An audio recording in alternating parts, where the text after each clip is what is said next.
Okay, good evening. Tonight we're going to talk about Russia versus Ukraine, how we got here, and what's next. Here is a write-up from our meetup page.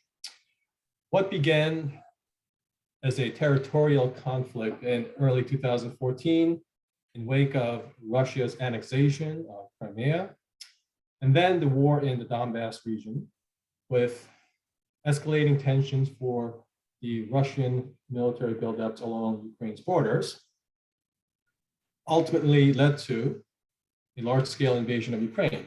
But there's more to the story, as this conflict has its roots that date back decades prior to the current military escalation.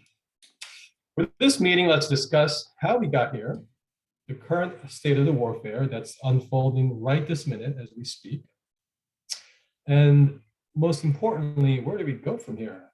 Because this conflict may have regional, intercontinental, and global ramifications. So here are some of the questions that we will be covering tonight. First, the roots of the current crisis, from the breakup of the Soviet Union and the alleged historical grievances asserted by the government of Russia. The next question is the existence and the enlargement of NATO in the post-Cold War era, and how it may have contributed to another drumbeat to a military showdown.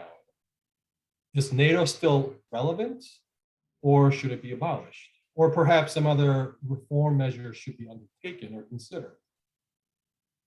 The next question is, what should be the proper role of US, if any, in response to this conflict? Along those lines, what should be the proper role of NATO and the EU, if any, in response to this conflict? Then the next question is, if you disagree with the actions or perhaps the inactions by the West, how would you respond differently? Are the economic sanctions a sufficient means of retaliation by the Western powers? Do you support or oppose a no-fly zone over Ukraine? The next question, what is the proper scale of retaliation by the West, if any, for the full-on invasion to seize a sovereign country by another hostile country's act of military aggression? Then, does the US still have the moral authority and credibility on the world stage as it relates to a unilateral, preemptive, premeditated invasion of another sovereign country? Does that sound familiar to someone? The next question is, should America speak with a unified voice in opposition to Putin's unilateral acts of aggression? Or perhaps, are there any room to debate and consider any contrarian views? And sometimes we call this in our political parlance, the so-called both-sidism, right? One side does this, the other side does that. When is it justified, when is it not? That's certainly something we could entertain tonight for purpose of this discussion. And then the next question is, what is your reaction to the mainstream media's coverage of this conflict? Are the conventional pro-war biases prevalent in the current conflict? What diplomatic signals and cues can we take from the international reaction to the conflict, most notably China, India, Turkey, and Germany? And finally, how will this end? And the most ominous question is, are we headed for World War III? So with that being said, there is plenty to talk about. I'm not sure if we're going to get to all these topics, but we'll certainly try to cover as much as possible. So now, before we get started, I just want to share a personal kind of nostalgic example of how this topic relates to this very group. So this group was founded in 2013. So this is our 8th year in existence. And I just want to show you something real quick. This was our very first substantive meetup. So this was back in March of 2014. Back then we used to meet at this place called Park Vendome, which is right by the Columbus Circle here in New York City. And we had 3 topics that we discussed. And the most compelling topic right there that day was the conflict in Ukraine. Back then, we didn't know what to call it. Was it a war? Was it a skirmish? Was it some kind of civil unrest, or perhaps military escalation?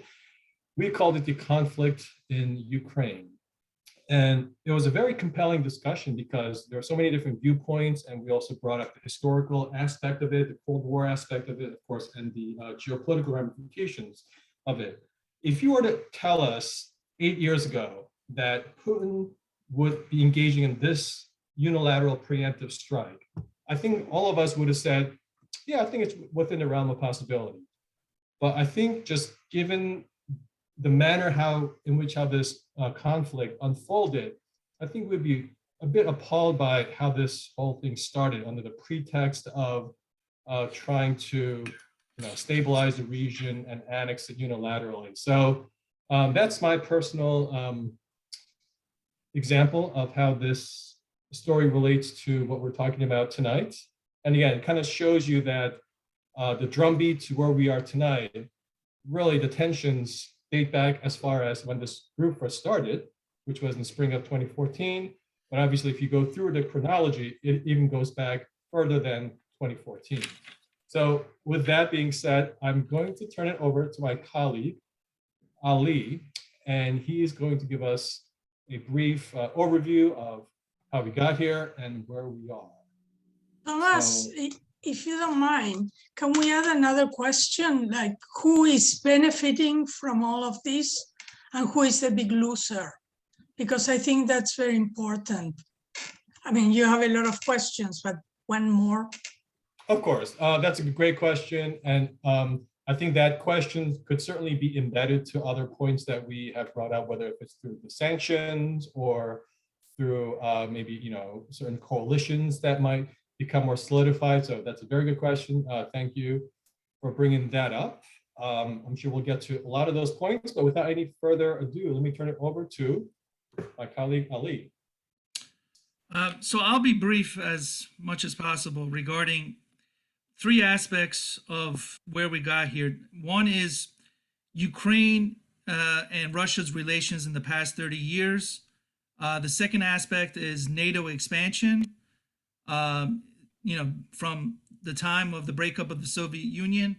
And the third part is general Russian history with the West since the early 18th century. I'm not going to go into a lot of detail on that front, but there are general trends here that people should be aware of regarding that particular aspect. So first, I should note that Ukraine was part of, before it became independent, it was part of the Soviet Union. It became independent in December 1991. And then in December 1994, it entered into an agreement called the Budapest Memorandum, where it gave up its nuclear weapons in exchange for a promise from Russia and all other interested parties that Ukraine's territorial integrity and sovereignty would be respected by Russia and everybody else in Europe. So that was a separate basis for why Ukraine gave up a very important aspect of its security. It gave up its nuclear weapons that it had on its territory. I don't know if they would agree today that they should have given it up, but that was the agreement back then. So then what we have is in early, I would say, 2004, we have a contested election in Ukraine between a pro-Russian candidate by name of Yanukovych and somebody who's more pro-European by the name of Mr. Yushchenko. These two were basically the opposite sides of Ukraine's identity, because Ukraine has a lot of Russians to speak of. I don't know what the percentages of Ukraine's population are Russian speaking, but there's a strong affinity and, naturally speaking, because they share a common language and a history. So there's always been this struggle between within Ukraine, and not only Ukraine, but also Russia, between its identity either towards the East or the West, towards Russia or Europe. So, I mean, this played out in 2004. 2004, there was an election. In that particular election, there was a runoff because there was no clear winner at the first ballots. The second runoff, the winner, the so-called winner, was Yanukovych, the Russian-backed candidate. Well, at that time, a lot of people in Ukraine were not happy with him as being their president. So what happened was something called the Orange Revolution. Orange being the color of the supporters of Yushchenko. Yushchenko's campaign had the color orange, so there was this Orange Revolution, and they forced Mr. Yanukovych to back down and come, off of his office. So he wasn't going to become president. So that averted the first crisis within Ukraine in 2004 based on the Orange Revolution. Well, Russia wasn't happy about that, as it wasn't happy what happened again in 2014, similar circumstances, but I'll get into that. But between 2004 and 2014, Ukraine moved to become a member of NATO. This is the defensive military alliance first created in 1949 to hold back Russia's militarily from invading further into Western Europe. So at this point, Ukraine says, look, we need some sort of security that these other countries in Europe have. We want the same peace, prosperity that apparently NATO has given to all these other countries in Europe. We want that because we can't trust our neighbor here. So they asked for membership in January 2008. NATO at the time made a declaration that they were willing to consider it, but it's easier said than done. You need unanimous consent from all members in NATO in order to admit any further members. It's not just like, hey, anybody can join, whenever. It's got to be unanimous, and more importantly, any additional member cannot create an issue as to the security of the rest of the members. So if this is not, right now, if Ukraine were to be admitted, that's not going to add to the security of the rest of the NATO membership. So it's unlikely that, at this point, when you have such contested disputes between Russia and Ukraine, that it's not likely that, NATO would admit, Ukraine anytime soon. So there's a lot of, discussion that, hey, anyone can join NATO in Europe if they want to. That's not true. It depends on unanimous consent of all parties who are already in NATO. So that's why, and I'm not trying to, in any shape or form, give any apologies here for, Soviet or Russian thinking as to why NATO expansion is dangerous, but they were asking for a promise that NATO would not accept Georgia and Ukraine as members. They asked for it, but it was never given. It was never given either before or after the Soviet Union broke up. Now, there's an argument that there was some sort of a promise made by the United States that NATO would not expand after the Soviet Union withdrew from Eastern Europe at the end of the Cold War. But even Gorbachev said that NATO expansion never was brought up in any of their discussions with the George Bush Sr. or any of his administration cabinet. So the issue was whether or not foreign troops can move into Eastern Germany at the end of the Cold War, which is not the same thing. So I just want to give you that context, that because history is a game that is played by both sides. How you frame the historical narrative will help establish the nature of your grievance that you're trying to portray as justification for what you're trying to do later on. What's happening here with Putin. He's coming up with these crazy promises that were never made, but understandably, he's concerned about security for the rest of Russia. But again, he was probably going to invade Ukraine anyway at this point, but I'll get into that later. So I want to get back to what happened after November 2013. November 2013, Ukraine wants to join the European Union. At least a lot of people do. At this time, Yanukovych, the guy who got kicked out the first time in 2004, he was already back into office in November 2013. He's persuaded by Putin not to sign the agreement with the European Union. He's given, basically a bribe by Putin not to enter into that agreement with the European Union. So people are not happy in Ukraine about that. So they rebel again.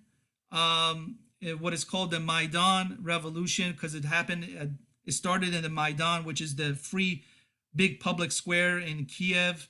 And that's where, the spark kind of started, and that took over the whole country. So Yanukovych was kicked out a second time. He went to Russia, and presumably he's still there. So what happened since 2014? Well, Russia was pretty pissed that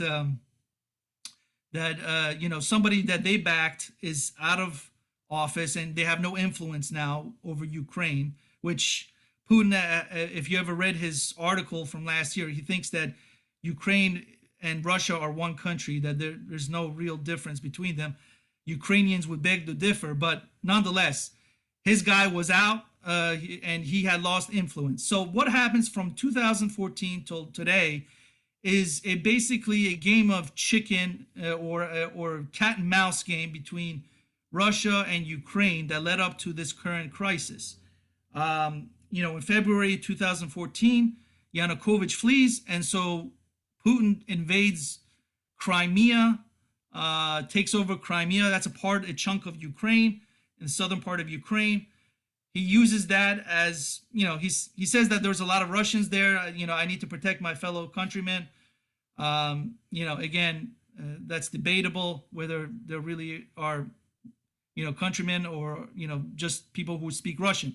In any case, Crimea is taken over in February 2014, and the military conflict then gets spilled over into eastern Ukraine in April of 2014. Rebels, secessionists in the eastern part, what is called the Donbas region, they say, look, we want some of the same thing that Crimea has. We have a natural affinity for Russia, not Ukraine. Well, of course, Ukraine wouldn't be accepting this, basically breaking up of its country piece by piece. So, of course, there's a conflict between Ukraine and its forces and these rebels who are now being supported by Russia with finances and logistics and armor. We have this conflict. This conflict gets heated. Thousands of civilians die. And then what happens is that the rest of Europe tries to tamp down the tensions, tamp down the conflict, try to bring it to an end. What is called the Minsk agreements. There was an agreement reached between Russia and United States and the rest of the European powers that there would be a ceasefire, there would be the exchange of prisoners. Those rebel-held territories, they could stay, relatively autonomous under a new form of constitution that would recognize their semi-independence in eastern Ukraine. In exchange, Ukraine would get back its borders with that part of Russia. Ultimately, it never went anywhere because both sides were, not upholding that particular agreement. I mean, you could argue that Russia was violating it more than Ukraine, or, people might say that Ukraine was violating it more than Russia. Bottom line is that agreement to tamp down further conflict didn't go anywhere. So this conflict in 2014 until now has been just simmering for 8 years, on kind of like low boil. And of course, it just blew up just, in the last week or so. So we have this agreement that's not going anywhere. Then Ukraine in December 2015 imposes a trade embargo on Russia because Russia has stopped its free trade zone with Ukraine. There's a trade dispute going on. There's an issue as to whether or not Russia should have to pay transit fees to Ukraine for sending its gas and oil to the rest of Western Europe. So there's this economic, military, political tension that's been boiling and boiling for all these years, accumulating. And then what we have is On top of that, a legal dispute. Ukraine files a lawsuit against Russia for financing this terrorism and insurrection in its eastern border. That doesn't go anywhere. Russia then, basically attacks Ukraine's military forces in November 2018. Ukraine declares martial law for 30 days. Things don't really, this is like a preview. What I'm giving you is basically a preview what's already happening before your eyes, but just a taste of what is what we're experiencing now. So then in July 2019, Mr. Volodymyr Zelensky becomes president. He is the one that is currently right now all in the headlines here with his heroism and his brave stance against Russia. But he actually tried to work with Russia. He actually entered into an agreement with Russia in December 2019 to continue to receive Russian gas and oil for the next 5 years. He even sat down across from Putin in December 2019, and they hammered out this agreement.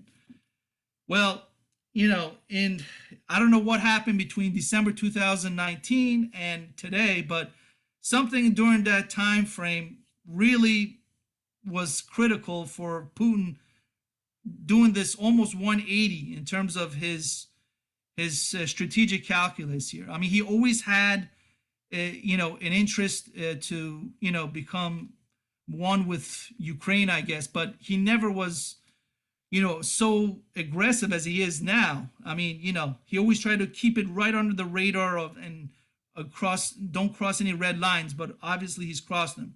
He knew what those red lines were, but unfortunately for the rest of the world, it's a little bit too late, because it seems that he just, during these past 2 years, he's lost something in terms of his sanity, somebody says, or his sense of reality. But whatever it is, then he invades Ukraine in February 2022.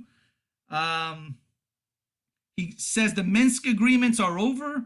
They were over when he took over parts of the Ukraine in eastern Ukraine. I think it was 2 days before he actually invaded. So he said it's over. We can't agree with this Minsk framework. We need to protect these people in eastern Ukraine. So therefore, I have to invade the rest of Ukraine to demilitarize and denazify the rest of Ukraine. Now, where is he getting the fact that he's claiming that they're Nazis when you have a Jewish president in Ukraine? It just gives some sort of, from my point of view, it gives some sort of justification that says that we're fighting the same good old fight that we did in World War II against Hitler. And this is like Hitler revisited, when you can make the argument that Putin is the one who's being the Hitler in this case. But again, that's just my opinion, but I think it's one that's shared by many people, at least in the West. So if there's any questions regarding my chronology here, please feel free at this point to share them. I think it's important to address a couple of things. I put in the text, I won't belabor it. I think the problem is Russia, because they were so hungry for American and European investments, that they settled for verbal assurances over paper agreements on the expansion of NATO. It's not just the Georgia and Ukraine is too late. I don't know if people remember during the Clinton era, like there was a huge brouhaha by parking these missiles and missile launchers in Poland, right? And that actually that escalated quite a bit in the military circles, that we were led to believe, because that was before all the internet and all these things are trackable. And they had a kind of emergency meeting between all the top leaders in NATO and Russia to say, hey, look, like this is what you can park here, we cannot. The problem is that the money and influence so good over time that they have just been given in. Now they can't really blame anybody else for that, right? They took the cash, then and they took the short-term benefits. That's where all the yachts and stuff come from. But in the long term, they did themselves a disservice in giving up military security. And then the other thing I didn't hear about, I mean, you might have said it, Ali, is that the difference between the first invasion, this one, Crimea is literally the single most important strategic port for Russia, because it's at the mouth of the Black Sea, right? So, and they have their biggest naval base there. So the issue is, once the Orange Revolution came in place, and Putin knows that he doesn't have a puppet in Kiev, that's an actual national security issue for having your naval base now no longer under your control, right? Because as long as you have the puppet, the naval base, you don't have any issue accessing that particular part. Once the government's no longer purely under your control, then you're worried. This invasion, I will say that you really couldn't have a justification from a pure defensive and military point of view. I just want to point that out. I think that's a big difference. Yeah, well, actually, as somebody just commented, there was a treaty. It's called the Partition Treaty. It was May 1997, where Russia was given this major port in Crimea called Sevastopol, and the Russian Black Sea Fleet was, basically, as you said, that was one of the major strategic assets, was this particular port in Crimea. Ukraine had no problem with leasing it. They leased it to Russia. But then the issues rose after that, is that there was continuous tensions between Russia and Ukraine as to the continued access to this particular port for Russia. And they said, look, we think that we have more rights regarding everything around this particular port that Ukraine didn't necessarily agree. For example, I also know that during the war with Georgia, Russia invaded parts of Georgia in 2008. They used, supposedly, from what I understand, is they used part of their military bases in, this Sevastopol and other parts of eastern Ukraine that they went through without the permission of Ukraine in order to get to Georgia. And then, on top of that, Putin blamed, Ukraine for supporting Georgia during that particular war, which there's no clear-cut evidence that there was any. No, yeah, I agree. I agree with you. I think on all the details, you got it right. I think just the key things. I was watching the Japanese military, because I want to get a different point of view. The Japanese military, they were doing a conference with the Indian generals, and they compared this to if the Chinese having one of their key, like say Pacific base and port, right, and they leased it to, it's leased to India or Japan.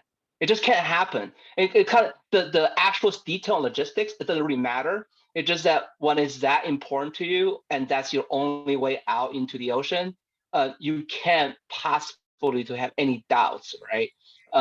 With this sovereignty. The lease is a financial and commercial transaction, right? The key here is that you want to absolutely have no doubt,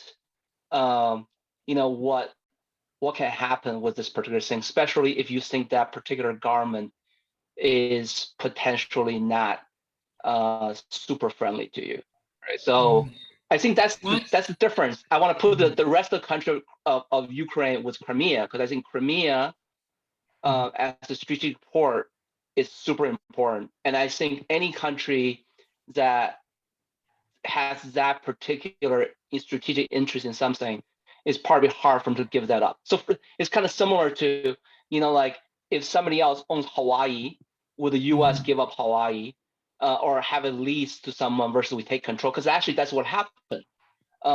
We actually invaded, or we did a coup in Hawaii because it was strategically so important to us, right? Well, for very similar rational reasons. Yeah, but from my understanding is that during the Soviet Union, Khrushchev actually gave Crimea to Ukraine, even though Ukraine was still part of the Soviet Union. my understanding is that it gave Crimea to the rest of Ukraine as a gift. I don't know, if somebody who knows Oh more. no. That was part of the whole key. That's a different thing altogether, because at that time Ukraine was part of the USSR, right? Mm, And the strategy of Stalin and Khrushchev was they had this thinking that if they can mix all the ethnicities, and it's kind of like the gerrymandering of our political system. They said, if I mix all these different parts together into these illogical geographic republics, right, the chance of rebellion is less, and we have a better chance of controlling this. And that's how they carve up the map of the Soviet Union, right? It's not super logical, and it's definitely not for Ukraine's benefit, because when Khrushchev gave to Ukraine, he didn't even think Ukraine, as a country. He's seen Ukraine as the Washington think New York, right? It's a state of USSR, Okay, if I could and he never chime in here. imagined Ukraine one day will be independent. All right, thanks, Chris. If I could chime in here, let's wrap up the comments regarding Ali's introduction to that's the post Soviet Union breakup to about 2000, like the early 2000s. And then after that, if you have anything else you want to add, just raise your hands so that it's not a one-on-one conversation. We want to open it up to everybody. And then we will get into the current conflict. So I know Rose has her hand up. Rose, are you there? Yeah, hi. I just wanted to ask why Ali didn't mention the referendum in 2014, where overwhelmingly people residing in Crimea voted to join Russia. Well, in terms of the referendum, as I said, there was a lot of Russian speakers in Crimea, so they were not objecting to what happened in late February, early March of 2014, when Russian forces basically moved in. So, a referendum after the fact that military troops are there, whether or not that is really a full and free referendum, I'm not too detailed on the on that particular referendum there. But what I'm saying is that there was this military move by Putin, and whether people at that time in Crimea were on board, is another issue. But my whole background here in discussion was the events between Putin's Russia and Ukraine, and the people in Crimea. Yes, they had an affinity for Russia, as did people in eastern parts of Ukraine, the Donbas region. But that's what I was getting back to, is that Ukraine had this dual identity between its Russian past and its Ukrainian past, and there are two very distinct pasts that sometimes gets unfortunately confused and melded together. But I feel that, from my understanding, that not just because you're Russian doesn't mean that you support being part of Russia. I mean, ask people in some of those other big cities in eastern Ukraine right now what they feel about Russia, and they probably won't be too happy about what's going on. So just because there's a Russian majority in Crimea or eastern Ukraine doesn't necessarily mean that they want to be part of Russia instead of Ukraine. But in that particular part, Crimea, apparently, from my understanding, is that it was popular as it was in Russia itself. They say, hey, it makes sense. They're a part of, they're Russian. They want to be part of Russia. No problem. So, and that's why I feel that, the rest of the world didn't give too much of a pushback back in 2014. But we're in a whole different world today compared to then. So. All right, if I could just add something to Ali's presentation, which, by the way, was very informative. I actually learned a lot from it. The big picture is this. When the Iron Curtain fell, starting from the late 80s to early 90s, there was an enormous amount of debates, whether if it's in academia, State departments, and through various institutions, as the Western powers, most notably the US being the sole superpower in the world, who emerged victoriously from the Cold War. What should the Western powers do now with this immense amount of peace and prosperity? And I'm sure there's going to be volumes of history books written on this particular era.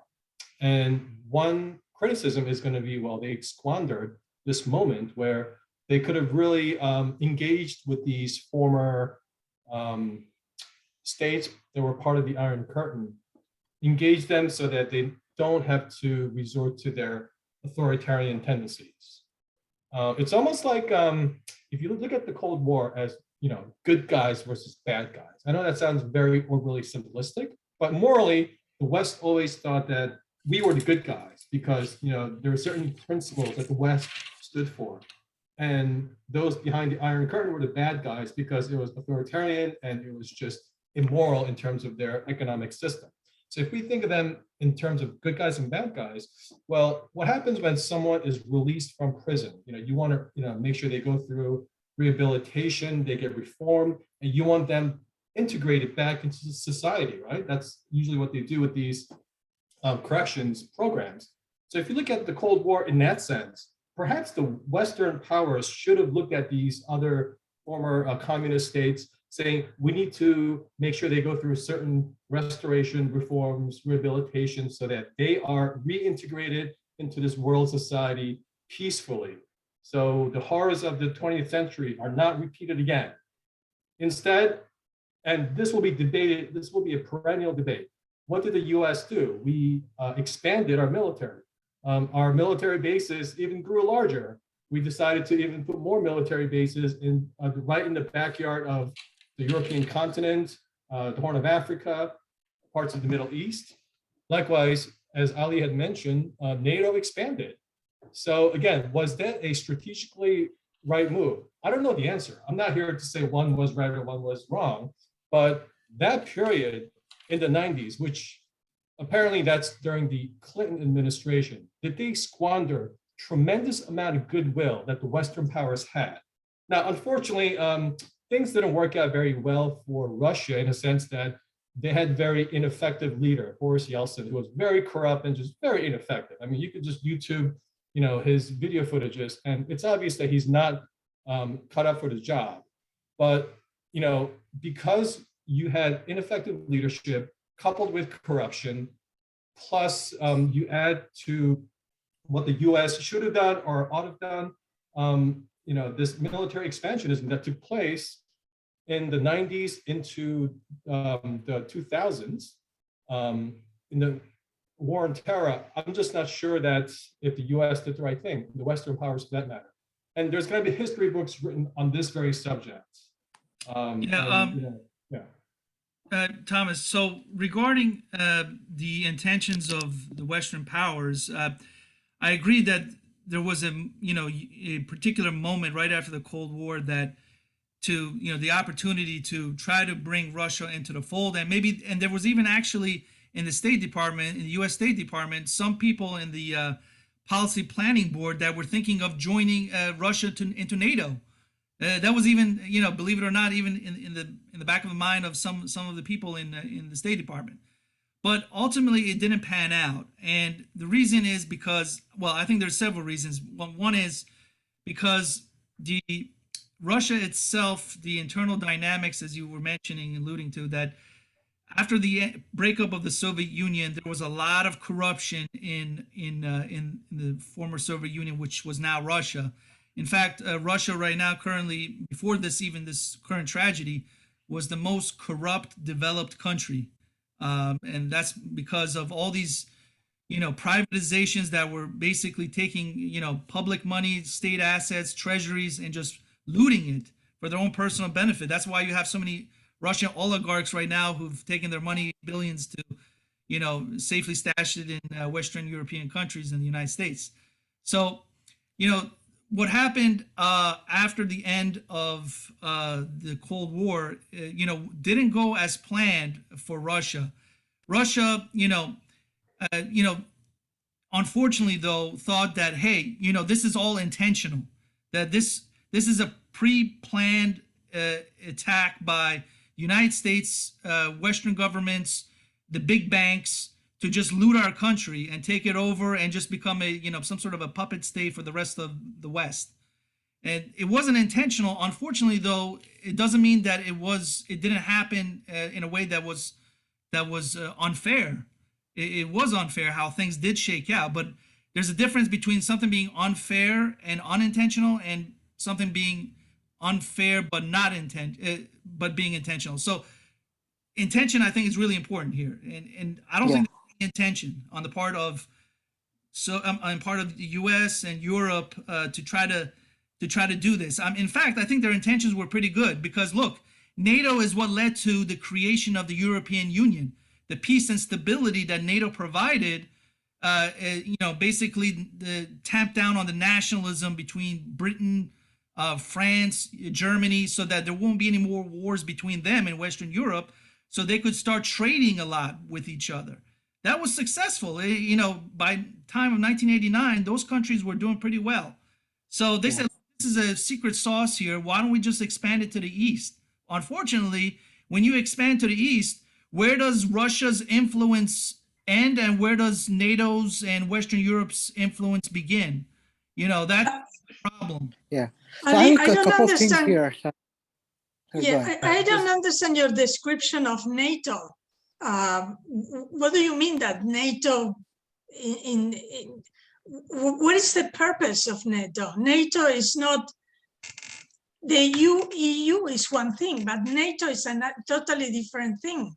So what is your NATO's a defense mechanism, right? NATO's formed directly out of the result of World War II, right? It's basically saying short term, right after World War II ended, Churchill, Roosevelt, right, and Stalin met and said, hey, we would never like to have this happen again, right? They said a lot more, but that's really the message. How do we prevent that? So this is actually, it comes back to the current conflict. If you look at the map, on your computer, you look that particular piece of land between Poland and Russia, well, you will notice that it's a nice, big, long square. And then if you do a 3D map, like a topography, you will actually see it's a nice, big, flat square. And that's really bad because when you're trying to have natural barriers for a country, you would like to have mountains, you would like to have big body of water, that's hard for people to get through. So basically the reason Hitler was able to roll through to Russia so fast, right, was because the area in the middle have absolutely no natural barrier whatsoever. So you have to have what I call artificial barriers, right, in terms of like buffer states. That's really the reason. So the reason NATO exists is it's a defensive mechanism. It's basically saying that, hey, if we ever get attacked by anyone, it doesn't have to be Russia. It could be like any external force, right? Between the Western European nations originally, right? Not the current NATO, but originally between the original Western nations and the United States, we will defend ourselves because we don't want to have this big war again. Okay, thanks. I kind of right, but the big war was on the West. So, yeah. We have a lot of people tonight, so if you want to speak, just raise your hand, please, just because if you talk over each other, it's going to be hard to hear. I'm sorry, I don't have the hand. That's okay. Let's go with Marika, and then I think Tom wanted to say something. So I'm sorry, I don't have the hand, but okay, then you could just wave, and because otherwise, if we talk over each other, it's going to be very hard. So go ahead. I think what you said about NATO, for the Russians, NATO is an offensive, and for the West is defensive. But when they talk about after the Second World War, they don't want the same thing happen again. The Second World War started on the West. So it's a little bit difficult to say that you are defending, separating, going to put NATO next to Russia to defend yourself. Well, the Russians don't see it as a defense. They see it as an offensive place. My understanding. Okay, thanks, Marika. Sridhar, you're next. Go ahead. Hi, Thomas. Yes, I was going to say, I had a few things to say, I think, to both Chris and Ali. And also, I agree with a lot of what you said. But before that, just to go back to NATO. So I think NATO served its purpose well in the 50s when Western Europe was destroyed and they needed help to prevent them from being communist. That was fine. And that is where I think Trump came back and said, like, now that they're rich countries, why should our tax dollars support the European welfare state, which made sense. But then the next point here is it's not really a defensive alliance if it keeps on expanding, right? And the thing is, like, Putin at one point wanted to be part of NATO, as Ali said, but they were refused, they were rebuffed. So if you include everyone except Russia, then you're doing that. And it was not purely defensive because Libya, Kosovo, there are like a bunch of examples there. So it was not, they were doing out of area operations. And then the thing what the Russians said is, we disbanded the Warsaw Pact. So if the NATO was against the Soviet Union, why couldn't you do the same? And maybe you could have just kept it, like, as they said, like not 1 inch eastwards, like left it there. And I think that would have been a different story. And then to Ali's point, I think he was refuted very well by Matt Taibbi in his Substack column, and he said that the looting of Russia was not unintentional, but actually an intentional part of neoliberalism, and like the inequalities which were shown like after the Occupy Wall Street, they were actually first tested out well in Russia, when that's where you have the maximum inequality, like a lot of billionaires and a lot of poor people. So it was probably road tested there. Yeah, Tomcat, just to clarify, I wasn't saying that the looting, whether the looting was intentional or unintentional. I was talking about trying to, expand NATO and have Russia continue to be an enemy after the end of the Cold War. I was saying that wasn't, intentional on the part of NATO and the U.S. Of course, Russia may see it differently, but I mean, I'm just saying that I don't see any clear intent that the NATO countries, they came together at the end of the Cold War with the United States, said, look, we got to bring down Russia as a military power, and any way we can do it, we got to do it. The part about privatization, you may know more than I do, but privatization, with taking on looting of assets, of course, that's an intentional act by people inside Russia, though. I mean, they intentionally took their money and left. So, but I'm talking about NATO countries in terms of their relations with Russia after the end of the Cold War, and whether they wanted this Cold War number 2. Did they really want it? I mean, that's debatable. I just don't see the clear evidence that they had an intention to antagonize Russia, especially since it has such an important part in helping the U.S. with that part of the world to begin with, including Afghanistan after 9/11 and whatnot. So Yeah. they're a member of the Security Council. So I don't think it was intentional and to create an enemy out of Russia after the end of the Cold War. Maybe it ended that way, but it wasn't intentional. And then the last point which I wanted to make here was, I think the West actually definitely misled Ukraine here in terms of like what they think. Like even now they're talking about a no-fly zone on TV without being fact-checked, like all the Ukrainian leaders, as to what that entails. So I think they've been misled because, not to sound cynical, the West will fight Russia till the last Ukrainian.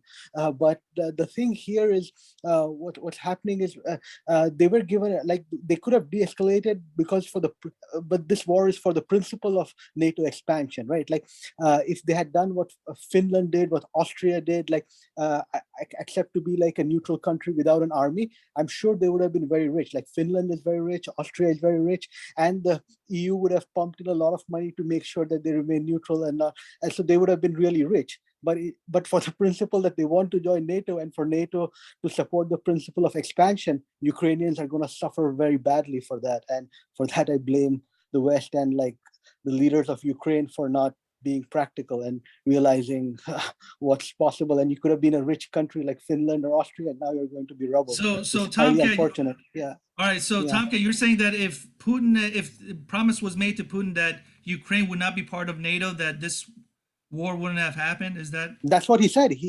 That was his demand. Yeah. Well, That was his demand. There's another component to this. I don't want to get too sidetracked here, but in '94, I believe Ukraine gave up their nukes, and there was some security guarantees that basically there will be no military attacks against Ukraine. That was, I think, a bilateral agreement between the two nations, Ukraine and Russia, and obviously that agreement has been breached. So once you give up your nuclear program, then who do you turn to for security guarantees? Do you turn to the West or do you turn to Russia? And that's part of the tensions that we're building up here in the last 2 decades. All right, let's get to Andrew and then Kevin. And after that, we will get right into the current conflict. So why don't we start with Andrew first? Hey, you can hear me, right? Yes. Okay. Yeah, really quick, I just want to ask a question. What was the point of Russia trying to join NATO or Putin trying to join NATO? Wasn't like the whole point of NATO was to like prevent the quote unquote Soviet Union from expanding? So yeah, I just want to get a quick answer on that. Sorry if I missed it because I was away from my laptop. Yeah, in terms of, whether Russia wanted to join NATO, I don't know whether that, I don't have enough information as to whether or not there, Russia had a real concerted effort to join NATO. What I was saying is that some people in the United States said that why shouldn't Russia join NATO if it chose to, become part of NATO or wanted to become part of NATO, make the whole European continent basically basically one free, secure continent under one particular security umbrella, just like how it worked before the end of the Cold War in Western Europe, where first the security established and then the economic prosperity was established. They said, why don't we just use the same model and expand it to the East? If Russia wants to be part of that success model, why not? But I don't think, I'm not aware that Russia itself, seriously considered becoming part of NATO. Now, I do remember, I think there was some maybe offhand comment by Putin in the early 2000s. He said that if the Baltic states want to become part of NATO, I don't have an objection to that. That's their call. But other than that, I don't remember Russian or anyone in Russia seriously considering becoming part of NATO, unless somebody else knows more about that. I think they That's a participate myth. in some That things, have never happened. but they participate in some things. Sorry. No, hang on. Okay, let's hold on, there's a lot Chris, of internet chatter. Chris, hang on, because we have too many hands here, and if we start talking over each other, it gets very chaotic.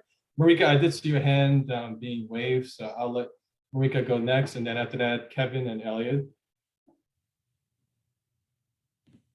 Marika, you there? Oh, sorry. No, I think they participate. The Soviet Union participate in some actions with NATO. I don't remember, I think it was in Afghanistan, but definitely they participate. Okay, thanks for clarifying that. Okay, Kevin and then Elliot.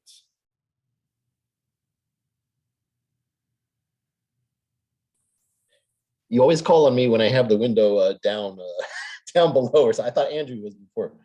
Okay, I only caught the last 20 minutes or so, and it sounds like, and from your recent statement, that we're going to go to the present. So I guess we're only discussing the strict past. So super brief. I remember a meme back in 2014 regarding the Crimea referendum, and that was really funny. The left side had Obama speaking in Warsaw, Poland at the time, and outside, and he was surrounded by the bulletproof glass, kind of like the Pope.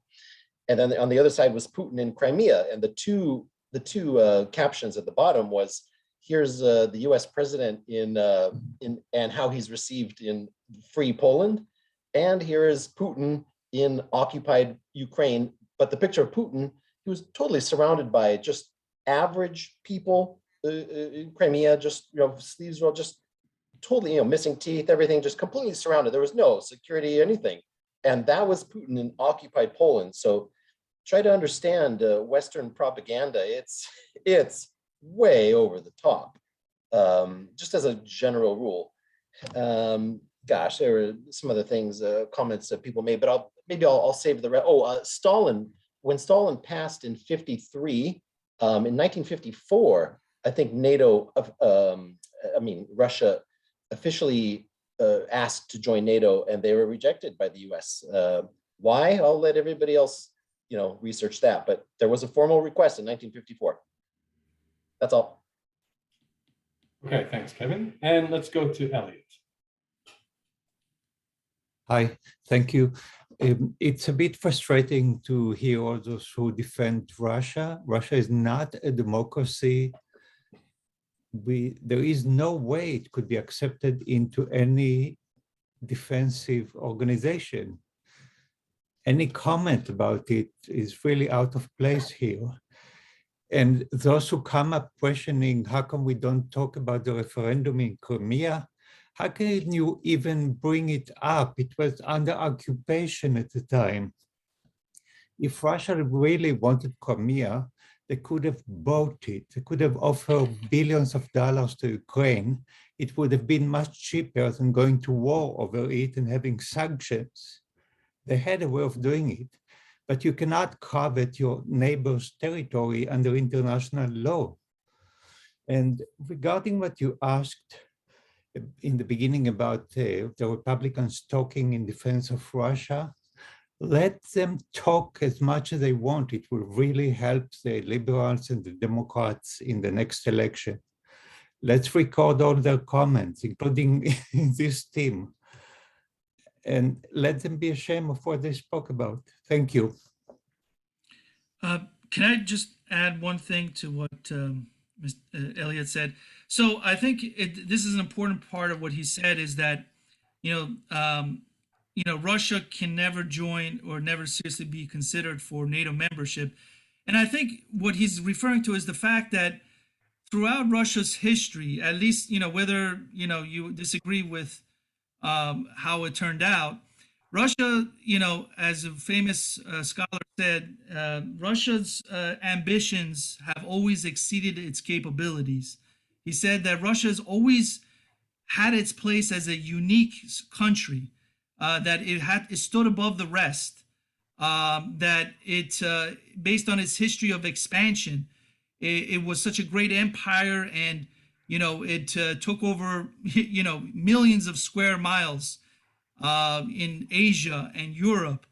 And then for it to be forced into become just a normal country in NATO just goes against the history of Russia, that a country that's ambitious as Russia would just feel that its ambitions have to be lowered to just become another normal, equal member of NATO.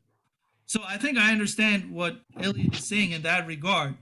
But again, it's not impossible, but it's certainly, the history of Russia until now has shown that it's always considered itself a unique country, and has always had a history where the government, the state, has always expanded at the expense of democracy and human rights, where, that is not, a secret recipe to become a NATO member.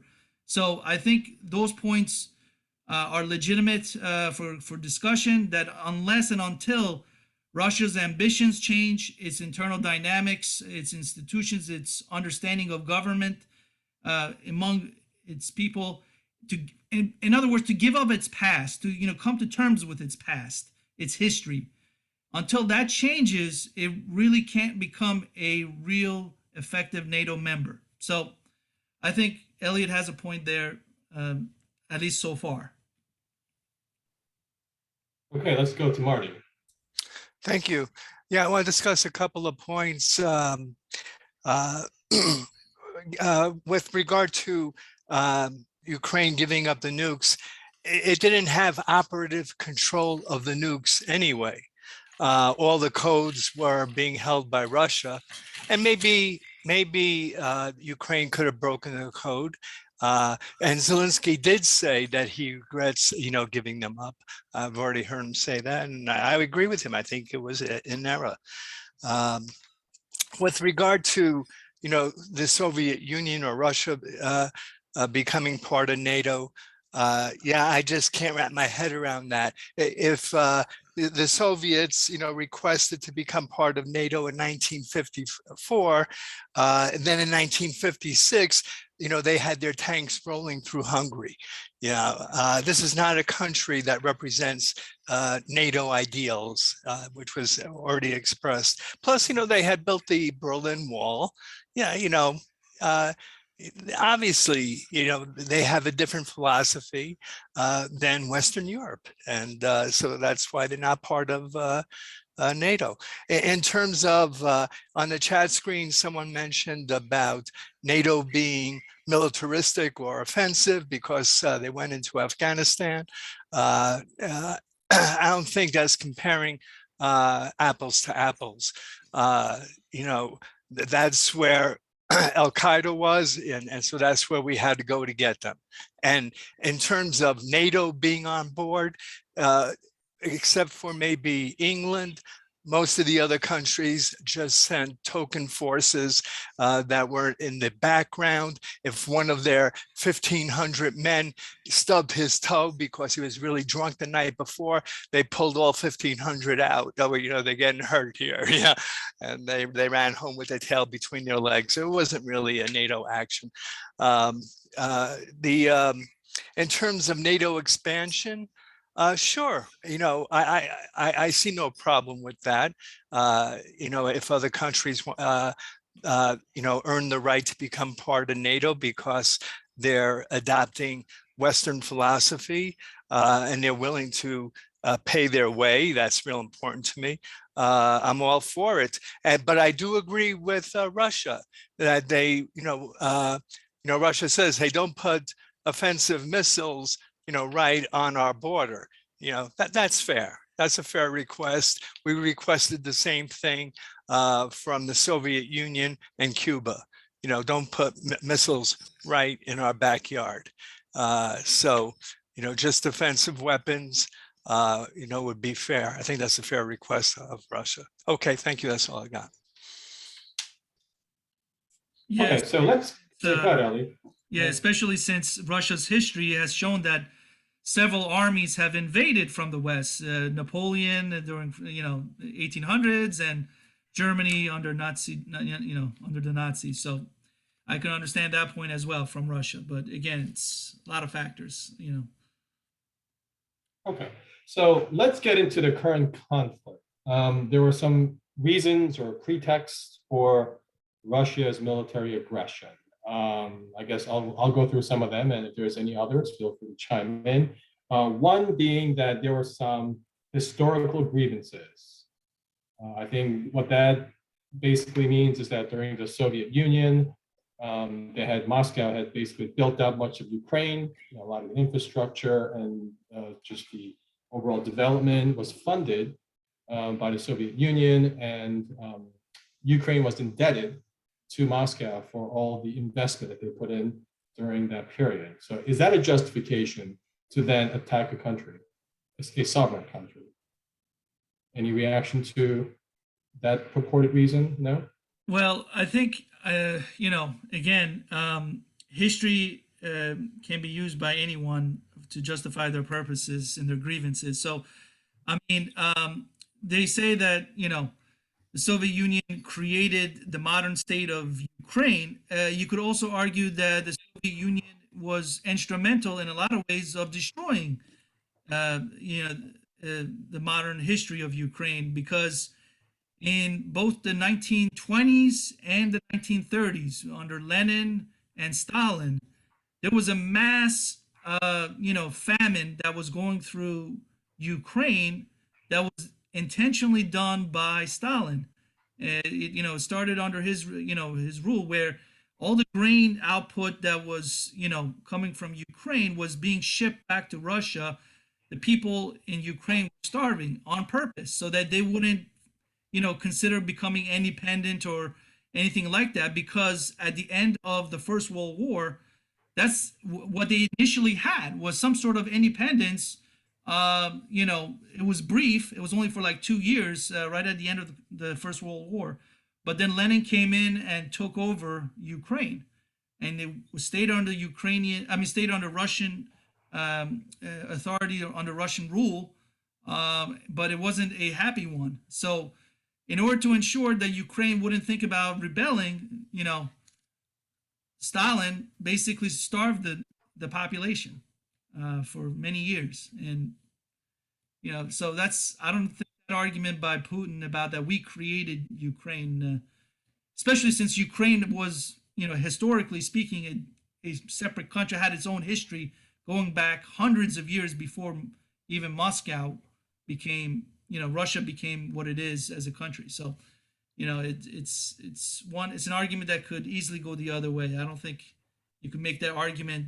Not to say that there wasn't help from Soviet Union in terms of, in terms of resources later on during the Cold War and whatnot, for whatever strategic reasons that, Russia wanted to help Ukraine as part of the Soviet Union. But initially, when they came under the fold of the Soviet Union, it was anything but pleasant. So, yeah, and if I could just drop a movie reference, Ali was alluding to Holodomor, which was a massive campaign to basically starve the Ukrainian population. I saw a movie about a year and a half ago. It's called Mr. Jones. It's a Hollywood kind of production, but it was really eye-opening because that's one episode of history that the Western world just kind of ignores. And millions of people, I believe, probably not millions, but probably hundreds of thousands of Ukrainians died. And there were even like these propaganda posters from Russia saying that, hey, fellow Ukrainians, do not eat your children, do not resort to cannibalism because we know there's a food shortage. It's a very shocking, dark period. So I'm sure that is really ingrained in the memories of Ukrainians when they look at Russia. The other interesting point is, I think Soviet Union itself, kind of the geopolitical alliance, I think that was designed to accommodate states like Ukraine, because the idea was, I think at the onset of the communist revolution, there was like the Trotskyites versus the Stalinists. Should they make this movement more international, or should they, just keep it kind of more domesticated? And they decided to expand into the internationalism. So the Stalinist camp kind of prevailed in that sense, but they couldn't just go into every country and just, turn it into Russia. So in order to accommodate other satellite states like Ukraine, Yugoslavia, et cetera, you go down the list, they made it kind of like a satellite state as part of the Soviet Union. So now to say that Ukraine is part of Russia, I think that's intellectually dishonest. And that comes to my next point, because I think what Putin is saying is basically, this is like a family dispute. Ukrainians and Russians were all kind of a similar culture, similar people, but it's not that. Does anyone want to weigh in on that? I guess comparison or lack of comparison based on lack of similarities? Let's see. Looks like Marika has her hand up. Marty? Yeah. Yeah, I think it's hard to take seriously anything that Putin says because, based on his actions for the last 20 years, it's very difficult to take him seriously. He's a psychopath, he's a crazy, and he's for him, it's very important his persona. So he will go to extremes to justify anything. That he's horrible doesn't make a difference, that there are a lot of horrible people on the West too. And when he talks about, for example, Nazis in Ukraine, that the president is Jewish doesn't make, in Ukraine, I'm sure that there are Nazis, like there are Nazis in the Soviet Union, like there are Nazis here, there are Nazis all over the place, but that's not a justification to invade the country. So it's very hard to take him seriously, I think, based on his actions. Okay, thanks, Marika. Let's go to Marty. Thanks. I think they're very different. After all, the Orange Revolution, if I understood it correctly, was all about a desire to move towards Western values of democracy, free market, and try to get rid of corruption. And the fact that they elected, this Jewish comedian to be their president, you know, compared to Putin, a former KGB guy. I shouldn't say former, you know, he's more KGB than the KGB was even meant to be. You know, we're looking at complete opposites in political philosophy, economic philosophy, and in values. Yeah, a huge difference. Thank you. Another way to look at this military conflict is this a result of a failure of diplomatic resolution? Meaning, there were a series of meetings that were that took place between various heads of states, whether it's the president of the U.S., the French president, the UK prime minister. If they simply just gave them written assurances to Russia saying that Ukraine will not, under any circumstances, unequivocally be part of NATO, would that have stopped this war? And if so, isn't that a diplomatic failure on the West? What do you think? Anyone? Well, if I could just chime briefly, others. I mean, you know, there was a, you know, these ideas were being floated around, you know, for quite a while. Latest one was that, you know, some sort of, you know, Finland type promise, which Macron was, the French president was open to consider on behalf of NATO, which was, you know, Ukraine would not ever join, you know, NATO, just like Finland never really joined NATO. But, you know, the same values that and the same, you know, affinity for countries that are in NATO, you could still have this kind of relationship. So, you know, NATO without NATO, I guess, in some ways. I mean, I don't know if that was going to work in a country as politically divided as Ukraine, but certainly, you know, Putin said he was open to all this, but he didn't give it a chance. He didn't give it a real chance to see where it would go in terms of any actual concrete promises. And even Zelensky near the end said, look, we may have to give up on our dream of ever becoming part of NATO. I'm sure if he said, look, if this is what's going to prevent me and my country being taken over, a promise that I won't be part of NATO, I won't do it. Because his main concern was being part of the European Union. He wanted that. That was his top priority. And in fact, after he got invaded, his country got invaded, he made the formal application to the European Union just like 2-3 days ago. So, you know, he was right on the fence regarding the European Union, let alone considering becoming part of NATO. So, but, you know, Putin, I think at this point, after the fact that he fully invaded a sovereign country, I think he was going to do it anyway, because there was a lot of other steps and off-ramps that could have been used to prevent an invasion that was totally unnecessary. You know, Ukrainian tanks were not at the outskirts of Moscow. So I just don't see the argument that, hey, you know, if we got the promise, then, you know, those tanks would have been rolled in, would have not rolled in. I mean, they shouldn't have rolled in the first place. So I think, you know, it's once you invade another country without, you know, any legitimate legal justification, then your arguments lose kind of their substance. You know, they kind of ring hollow from my point of view. Okay, thanks, Ali. Let's go to Sridhar. No, I agree. There's never any valid justification for invading another country. But in this case, I think Putin was foolish enough to be baited and goaded by the West into the invasion. Like Biden was saying, like, oh, he's going to have to do something.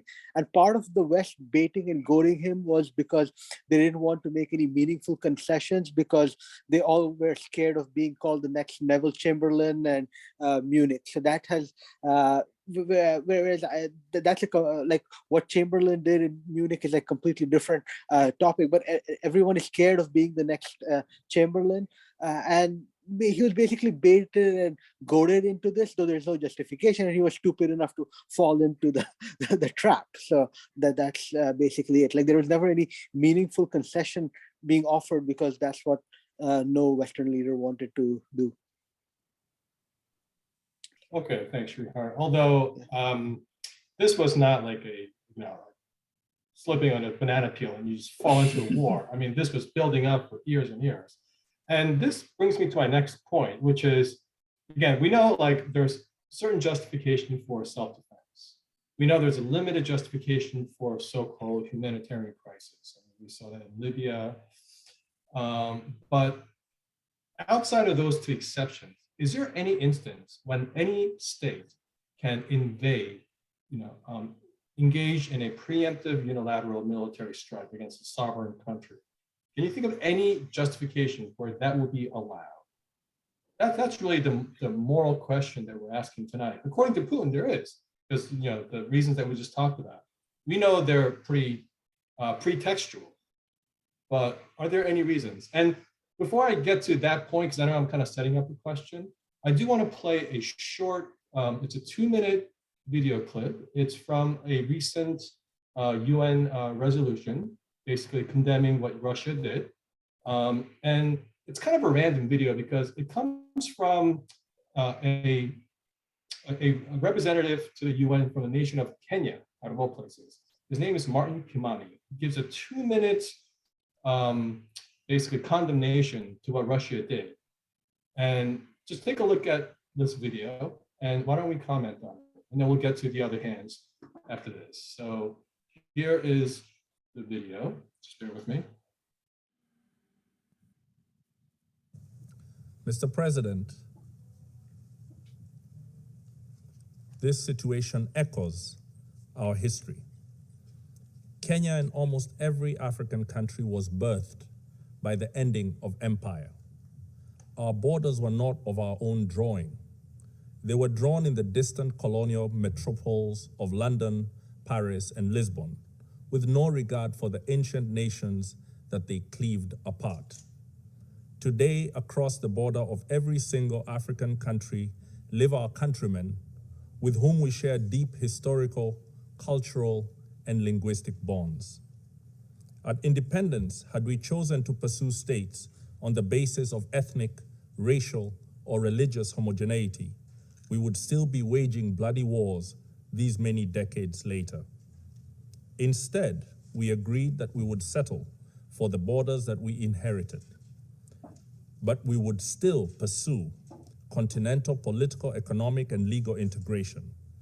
Rather than form nations that looked ever backwards into history with a dangerous nostalgia, we chose to look forward to a greatness none of our many nations and peoples had ever known.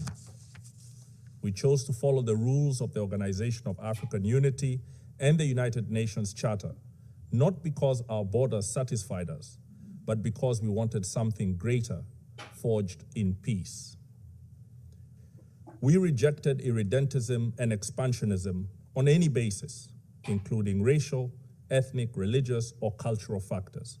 We reject it again today. Kenya registers its strong concern and opposition to the recognition of Donetsk and Luhansk as independent states. We further strongly condemn the trend in the last few decades of powerful states, including members of this Security Council, breaching international law with little regard. Multilateralism lies on its deathbed tonight. It has been assaulted today as it has been by other powerful states in the recent past. We call on all members to rally behind the Secretary General in asking him to rally us all to the standard that defends multilateralism. We also call on him to bring his good offices to bear to help the concerned parties resolve this situation by peaceful means. Let me conclude, Mr. President, by reaffirming Kenya's respect for the territorial integrity of Ukraine within its internationally recognized borders. Thank you. Okay, so So yeah, go ahead, Ali.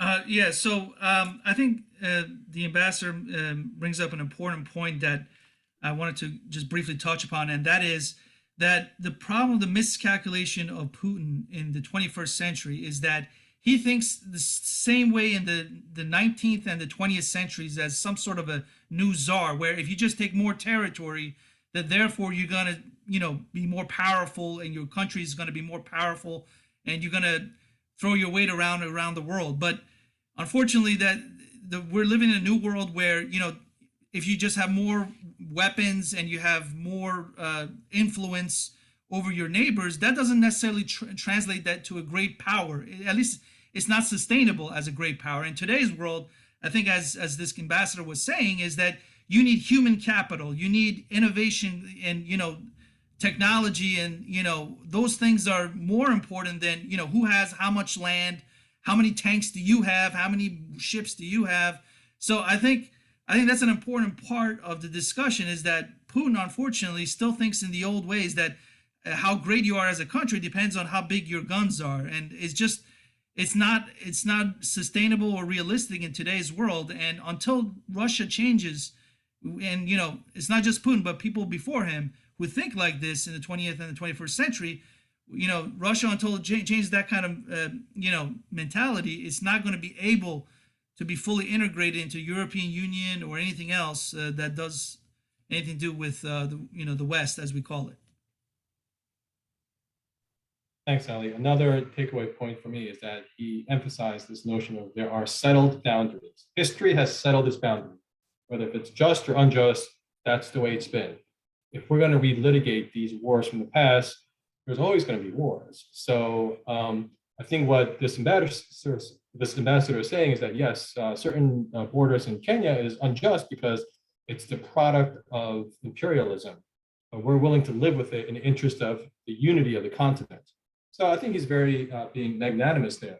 I don't know if somebody like Putin would follow suit. Obviously, he's not, because he has taken military action to relitigate some of the old border disputes.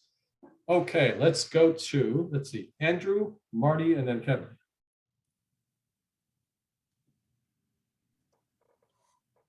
Yeah, I guess adding on to that with the Kenyan representative who's there, I believe the situation with like this territory being occupied from Russia has been going on for 8 years now. I guess the most frustrating part about this is, like, I wish the players who were involved with this sort of took action a bit sooner in terms of the situation, compared to like waiting for things to make his first move, and then people would be like, oh my God, Russia actually like is attacking Ukraine, when it seemed like pretty much obvious that if they taken that territory in Crimea, then obviously Putin was seeming like he was planning to do something with that territory and wasn't going to like leave it alone. So I guess that's most of the frustrating part with the whole situation, is like we kind of knew that this was going to happen, but we just like waited until like something happened and then we react, instead of like doing this ahead of time to prevent this from happening in the first place. I think the sanctions could have been much harder, like maybe 4 years ago, when he was planning to have like troops in the Crimea area. Yeah, that's just my 2 points.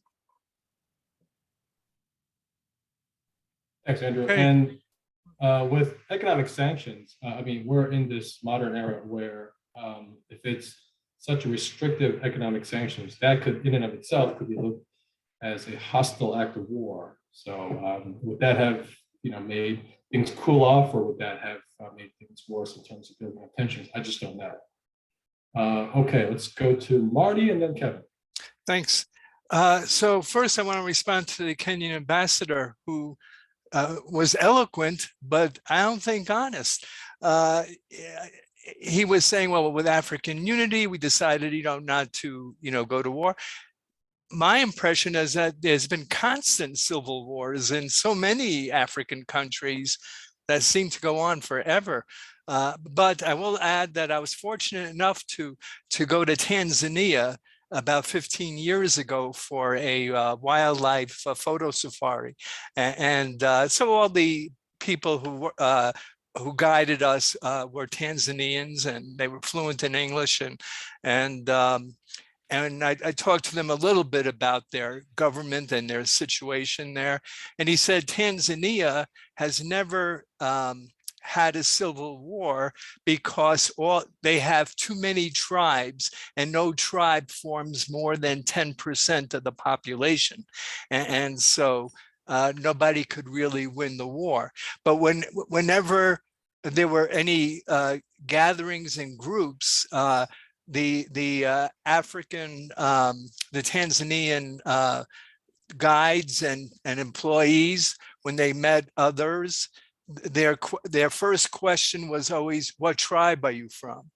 And that was their core identity, is their tribe. But yeah, except for Tanzania, maybe a few other countries, I think there were countless civil wars going on there. Now, your original question, Thomas, wasn't it something like, is there ever justification for going to war without first being attacked? Was that the question that you originally raised? Yes, along the lines of self-defense and so-called humanitarian aid. Yeah. Okay, so I'll give two examples where I think it is justified. When Clinton went into Serbia, just with an air war to stop the Christians from slaughtering the Muslims, I think that was a wonderful thing to do. I think Clinton had also said after he was no longer in office, that one of his biggest regrets is that he didn't interfere with the Hutus and the Tutsis in Africa. And he said that with a few helicopters and a few thousand men, he could have put a stop to that slaughter. But the reason he didn't is he was afraid he would be accused of going to war, to take people's minds off the Monica Lewinsky scandal or something like that. And then I'll give another one, and God knows this might open a can of worms, but whatever. So in Israel during the 1967 war, Israel, quote, made a preemptive strike against Egypt. What had Egypt done? They had a blockade at the Red Sea, which is, I don't know if I'm going to pronounce it right, is considered a casus belli. In other words, a cause, it's an act of war. So you might say that Israel did not do a preemptive strike. Egypt already made the attack. But Egypt also kicked out the UN security force, and they massed troops on the border with 1,000 tanks and about 100,000 troops. So yeah, Israel made a preemptive strike against Egypt. And then Jordan attacked Israel and Syria attacked Israel. And so that was more obviously a defensive thing. But anyway, I think these are two incidents which I think are justified. Okay, thank you.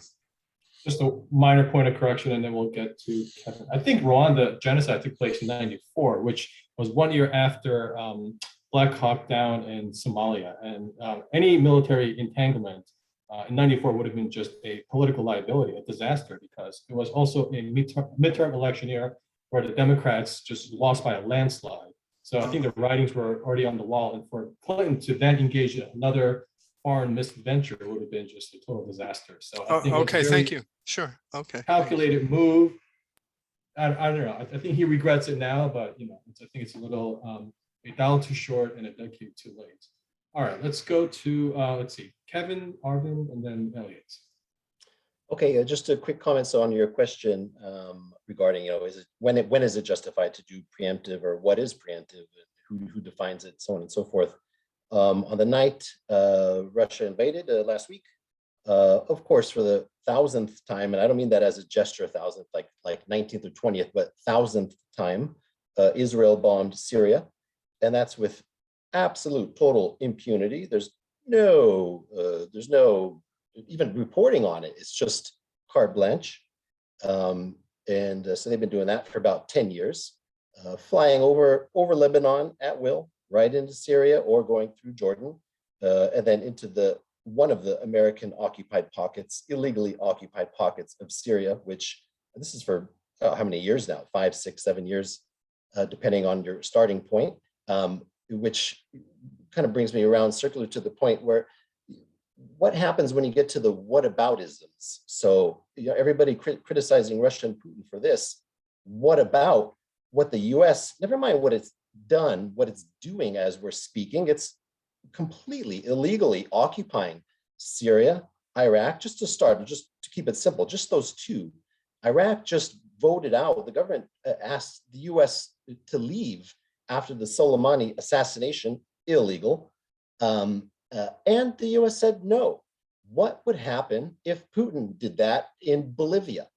This is way on the United States population, 330 million, Iraq 2025. What would happen in the reverse? And everybody sits on their high pedestals here, regarding Russia and Putin. So let me go jump to that.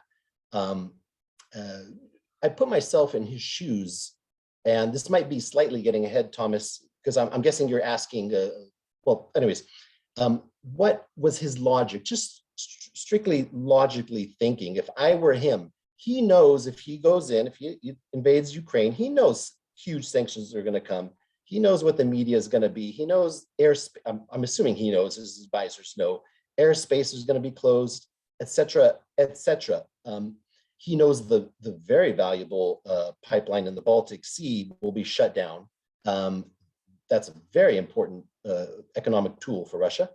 And he still went in. Now, assuming he's not stupid and his advisors aren't stupid, I'm going to make that assumption. Okay, I don't want to hear this. He has cancer, whatever. Let's give the benefit of the doubt. What does Russian intelligence know that none of us here know? Because I guarantee you're not going to be hearing it on ABC, NBC, CNN, They're not going to be telling you anything from that perspective. Nothing. It's a one-way. They just shut down RT. It's a one-way road. Okay. What did they know? I don't know if you guys have seen the John McCain clip where John McCain, Lindsey Graham, and Klobuchar were there, whatever year it was, 2014, 15, somewhere back then. That was just one of many. They're just openly, yeah, we're going to arm you against the Russians. This is years ago. And that's just, you don't think Russian intelligence is getting all of this and they're adding all that up? What if the shoe was on the other foot? You've all heard the comparisons with Mexico and Canada. What if the shoe was on the other foot? You think the US would have waited 8, 10, however many years? No way. And it would have been defensive. It's always the key, defensive. So it's a matter of perspective. It's not even justifying, that might be a strong word. I would say explaining or rationalizing. And it never, at least my opinion, they're all opinions, he wouldn't have done it if there was a guarantee. He wanted a guarantee Ukraine's not going in NATO, because if the US would get a foothold, which it was getting and it would get, Russia's done for. They're done. So that's it. He's all in. All his chips are on the table. This is not a halfway move. He's all in, all the chips. He can't lose, tactically speaking. That's it. And at least militarily, he won't. Economically and whatnot, that can obviously be a very different story. It's going to be a long game. And that's the reality of the situation. But I'm just surprised at the lack of perspective and putting one in the other person's shoes and forgetting what the US has done and is doing on a daily basis. And by the way, sanctions are an act of war. If putting that ship in the Israeli port is an act of war, what do you call just choking sanctions? What do you call what Israel does to Palestinians for just decades and decades? Palestinians from East Jerusalem, they're not allowed to marry anyone outside East Jerusalem. That's not a rule from yesterday. This is decades long, designed for ethnic cleansing. One of many, many rules. So, and the US completely covers it, supports it. So, yeah, just I like criticizing the US. Thanks. Okay, thanks for those comments, Kevin. Let me try to summarize Kevin's point and frame it as a question. So what he's trying to say is that the shoe are on the other foot, meaning it's been proven that the US has been supporting Ukraine behind the scenes through military aid, things like javelins and surface-to-air missiles, and there's U.S. personnel up until last month training the military forces in Ukraine. If Russia were to do that in the south of Rio Grande River, and you had some separatists in Mexico who wanted to basically separate from Mexico and be part of the U.S. And there was obvious signs of entanglement where it appeared to be an existential threat. Is it okay for the country that's being targeted for them to take a unilateral military action? I think that's really the question Kevin is getting at. I don't know the answer to that. I think there's probably other factors involved. I don't think it's just those activities, those buildup. You could certainly frame it as it's a failure in diplomacy because they could have certainly worked out an agreement. I know Ali had mentioned, the Minsk Protocol, Part 1, Part 2. There were different conferences that took place. Ultimately, that did not, resolve the issue. So I don't know what the answer is, but Kevin does bring up an interesting point because we only look at it from the U.S. side. But nonetheless, we're going to get into, some of the international violations that Putin is engaged in right this minute as we speak. I mean, he's a war criminal, right? So again, when is a war criminal ever justified in what he's doing? And we'll get to that question next because I know Arvind and Elliot have their hands up. So Arvind, go ahead. I just want to say two things. One, in response to points that Marty raised, the first is that when Ukraine gave up their nukes, it's true that they didn't have operational control, but that doesn't mean anything. That's the launch codes are just helping you launch the missiles. The key factor is the highly enriched uranium that is inside these bombs. And I think given 5 or 10 years, scientists would have figured out a way to get into these bombs with safety and take out the uranium and use them in new weapons. So I don't see that as a justification of, we can't use these weapons anyway, so let's just return them to the Soviet Union. I don't think it's as straightforward as that. And the second thing I want to say is that, again, Marty made the point that Kenya is being disingenuous because there's so many conflicts in Africa, civil wars. But again, these are civil wars which are within the country. What the Kenyan ambassador was talking about was nation states waging war with other nation states, trying to redraw borders favorable to themselves, which is what the context is here of Russia invading Ukraine. So civil wars is outside of this particular context. And I think the point that the ambassador was trying to make was that given like maybe 25 or 30 nations that were divided by the colonial powers, after giving them independence, if all of these nations had decided that the borders were not favorable, then it would have been a bloodbath all throughout Africa where the dictators were trying to redraw the nation states' boundaries by attacking each other and trying to get some land. So I think that's the point I was trying to make, which is not speaking to the civil wars, which are more of an internal security situation. Arvind, hold on, time out. Question, I just want to say that. Arvind, hold on. We have a very bad audio connection. I'm sorry. If you could just try to reconnect because you're breaking up, but your point is well taken on the first question. We'll let you come back and you could address the second question about civil wars. But the first question is basically, look, it's a matter of when, not if. If Ukraine did not give up their nuclear program, they could simply weaponize it and find a way to use that as leverage as a national security measure. Fair enough. I'm not too familiar with Ukraine's nuclear program, other than I know there was a massive explosion. Chernobyl is right in Ukraine. So Arvind, if you could just reconnect your audio connection, we'll come back to you in a second. But let's go to Elliot. Yes, regarding the ambassador to the UN from Kenya, what he meant is that no country attacked the territorial integrity of another country. They do have civil war. 2 countries were carved out of existing countries. One is Eritrea out of Ethiopia. The other one is South Sudan out of Sudan. The only exception that I can think of is the colony of Western Sahara that Spain gave up before it received the UN membership, and Morocco invaded and annexed. this is still standing as an exception, and I'm very disappointed that the African Union is not boycotting Morocco anymore. They basically accepted the status quo. One important thing I wanted to say is countries benefit from having rich neighbors. Mexico benefits from us being rich.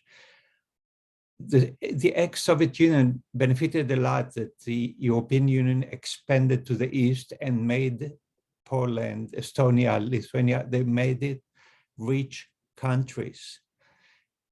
Russia would benefit a lot if Ukraine becomes westernized and rich.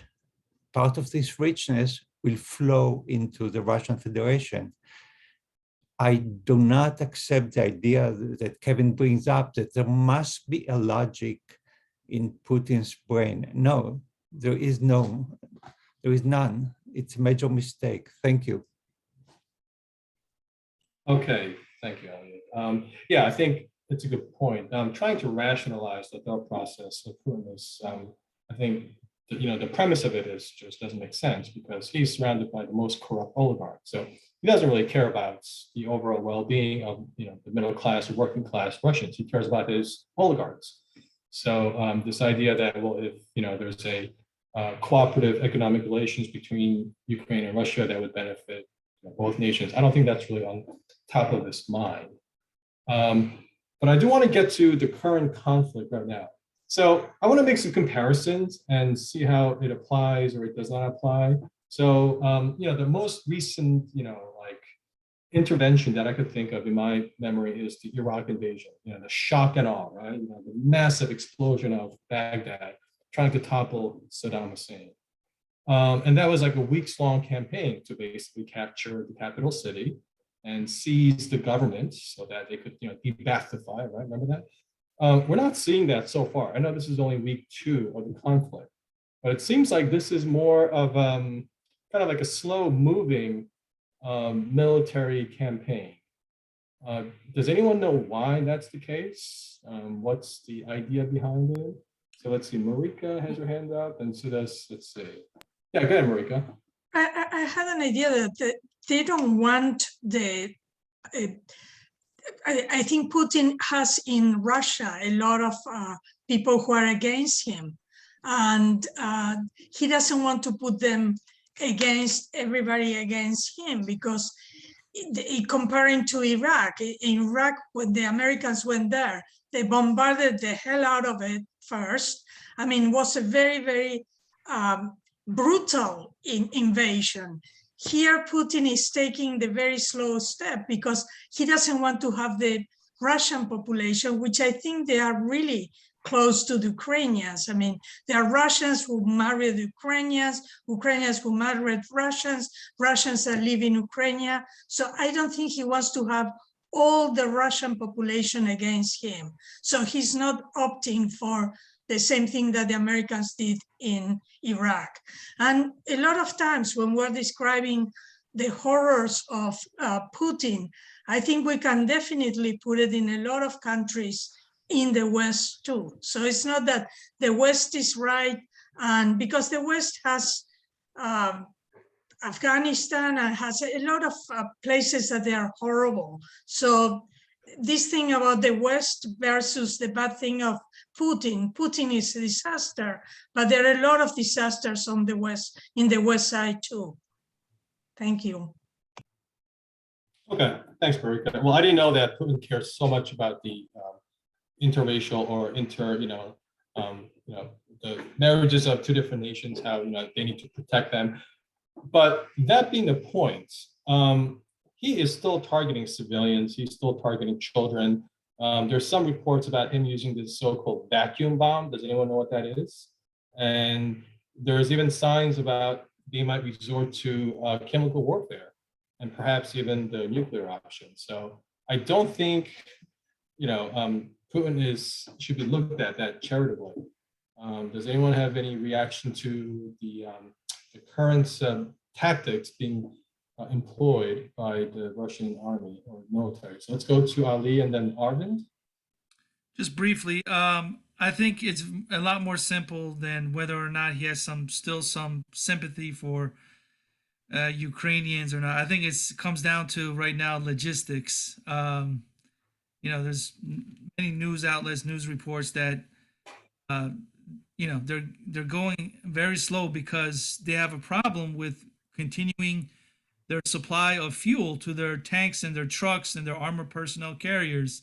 It's not easy moving thousands of troops and heavy equipment, coordinating it with all the necessary commanders on the ground and their soldiers. So, they didn't seem to have gotten their act together in terms of planning this, better, at least.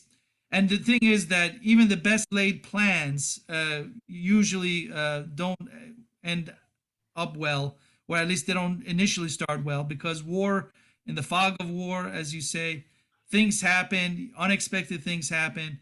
So that and the fact that they didn't get their logistics correct, I think it explains a lot as to as to the slow moving nature of this advance. And on top of that, the fact that Ukraine is still being supplied by, as you said, a lot of heavy weapons from the US and other Western countries, including now Germany, which used to be reluctant to do that. So I think for all those reasons, that's why there's a slow go at it, because I can't imagine Putin wanted a slow burn like he is right now, because that just creates more costs, more loss of life of his soldiers, greater dissent in his country, including among the oligarchs. So I don't think there's any basis for him wanting a slow go at it. I think his plan was a quick knockout and then everybody accepting the new reality, like what happened in Crimea in 2014. But taking on the whole country, a big country like that, and not being prepared for the backlash, both on the ground and internationally, and in terms of his own domestic order and military command, all that together has led to this slow grind that we're seeing right now. Okay, thanks, Ali. Let's go to Arvind.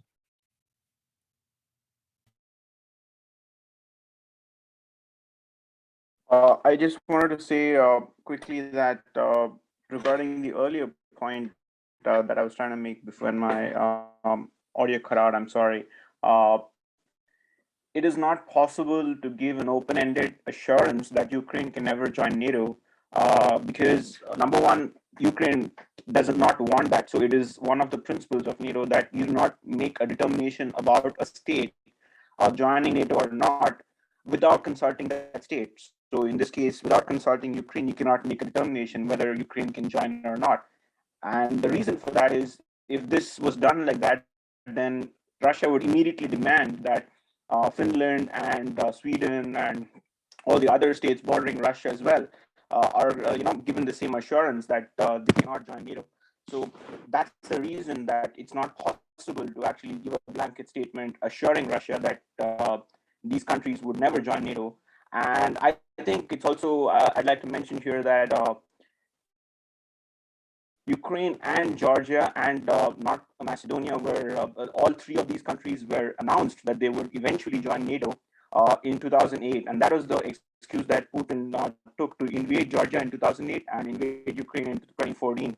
So I think it's pretty clear that it's only after this declaration of these intent of these countries to join NATO sometime in the future, but there was no timeline specified. But NATO actually put out a statement saying these three countries would eventually join NATO. That is exactly when Putin decided to take matters into his own hands. So it's not that, Ukraine never wanted to join NATO or they were not keen on it or they were not interested. They were very keen. And NATO actually put out a statement saying these three countries would eventually join. But of course, I agree that Zelensky's priority was economic progress and freedom and integration with EU as a bigger priority than NATO. But this was definitely there on the cards. Thanks. Okay, thanks, Arvind. I think we're still having audio problems, but your point is well taken. One of the blogs that I read, again, if we look at this military escalation, again, I know there's lost of lives and people are displaced by millions. That's tragic. But if we just look at this tactically from a military standpoint, and if we look at one side versus the other in terms of like who's going to bluff first, or it's like a poker game, right?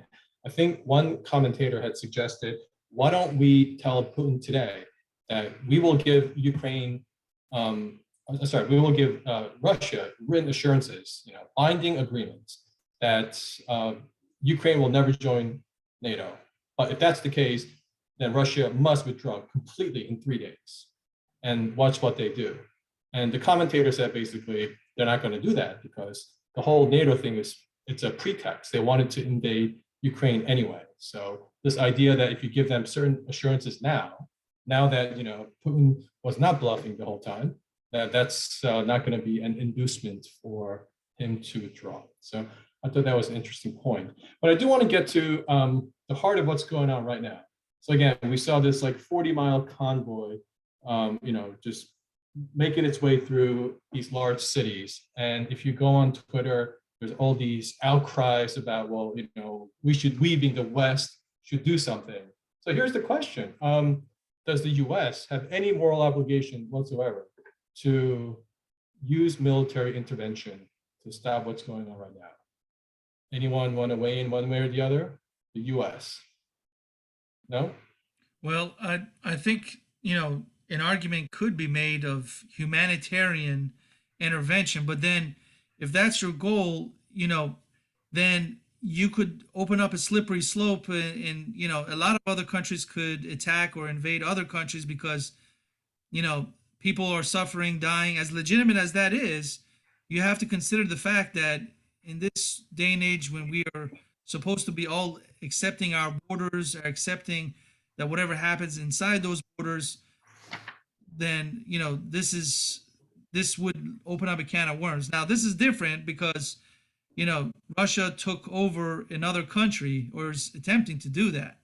But I think that distinction needs to be made clear, that attacking another country that didn't attack you, but you did attack that other country, is different than what's happening within that country that's recognized borders, what's happening inside that country, civil war, like in Syria or whatnot.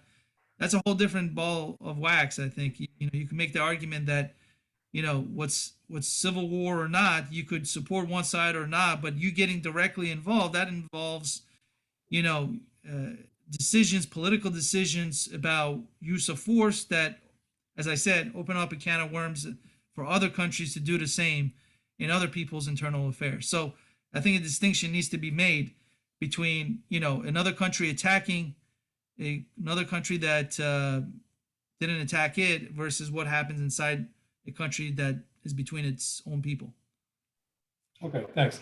And the purported standard when the US ever engages in these military conflicts. I know there's been tremendous amount of inconsistencies in the past wars, Iraq and other invasions, is if there's a national security interest for the US, then the US will act. But if there's no national security interest, then we will not act. That's always been kind of the public position of the US.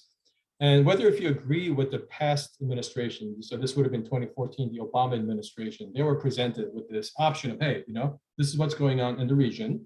And this is after the annexation of Crimea. And Pentagon basically said, do you want to take military action in Ukraine? And then President Obama said, the answer is no, because there is no national security interest. So does anyone agree, disagree in terms of something should have been done back in 2014, or was that the right approach? It's like Andrew has his hand up. If you want to comment on that or anything else, go ahead. Yeah, sure. I think the main issue we're missing with is that Russia is a nuclear power. So if we get involved, is a high chance. Well, I don't know. I don't know if Putin's that crazy enough, but we don't want to risk nuclear war. There was also another situation where I was looking at a video and a lady was talking about, hey, we should enforce a no-fly zone into the area of some area in Kiev, I believe. But the situation, the problematic situation is that you can't implement a no-fly zone because you need active military personnel to enforce that no-fly zone. And if you do have that, that's going to escalate. So in terms of the U.S. stance, I mean, I do agree. Like, unfortunately, the best thing to do is give supplies to the Ukrainian people, and it seems like it's working for now. The technology is definitely doing its thing, especially with the Javelin missiles. In terms of Russia, I don't want to have my hopes up too far because I believe Russia has, I don't know, I've been looking at so many videos that some of the videos showcase like these people like coming in as like a training session, and most of these people are young boys, and they don't realize that they're like invading another country. So it's like, I don't know if this is like Russia testing things out and then they're just going to send in the main force. So I don't want to rush in for now in terms of what's going on. But as of now, it doesn't look like Russia's doing too well in terms of getting their main objectives achieved. And I think with Marty, I do agree, if they can't get their main objectives down as soon as possible, they pretty much, I don't know, they pretty much failed by this point, because it's with all the economic sanctions we placed on them, it's going to be a total drain on them, and they can't like service their troops anymore. So in terms of that, hopefully the war will be done once the economic sanctions start to ramp up and they feel the pain, but we see in the future.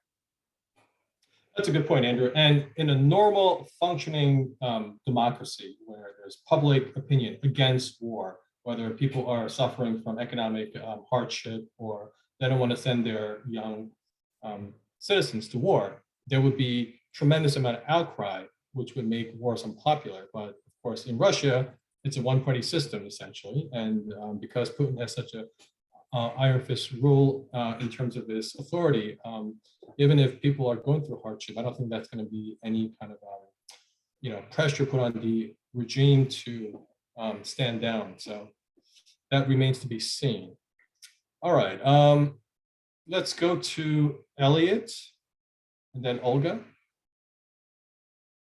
Yes, those who support Putin in his demand that Ukraine will be demilitarized have to remember that the Israeli left, when they speak about independent Palestine, they insist that it will be a demilitarized country without a military, which sounds strange since Palestine will be an independent country. So think twice before you try to support Putin. Then you have to support the Israeli stand toward Palestine as well. And I think that to ask Ukraine not to join in a military alignment is like telling a battered woman that her husband will stop beating her if she promises not to go to a shelter or complain to the police.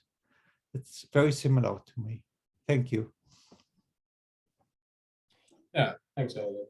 If you ask most historians, what characteristics are prevalent in any sovereign nation state? It's having its borders, certain common, cultures, language, etc. And the most important thing is having a common view of what the future is going to be.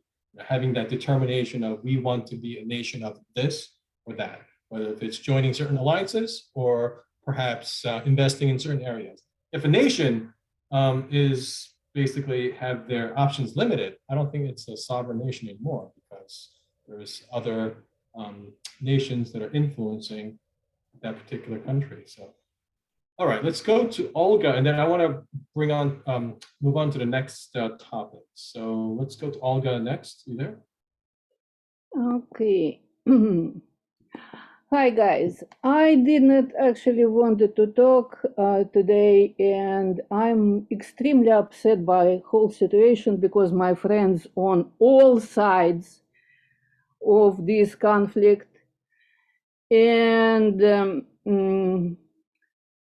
I actually stopped watching news many years ago. I just reading news, and kind of couple of years ago, I stopped reading news every day. I I'm reading them only on Fridays. When by Friday, usually people try to settle something up. And I would like to address only one point. Why today, usually I participated in maybe 3-4 these forums, and usually more women talking. Today, almost all guys. So why? and it's really connected to the general point why we have this situation.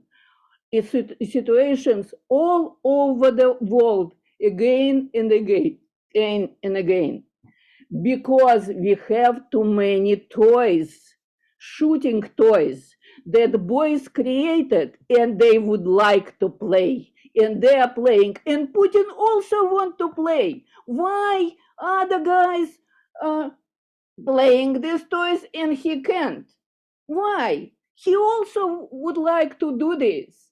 And I'm saying that I don't read news during the week, but I still going through other websites, and I was reading last week something on astronomy website, and suddenly I see the news: SpaceX arrived to Ukraine, and I think, okay, they won't come down until they have Star Wars.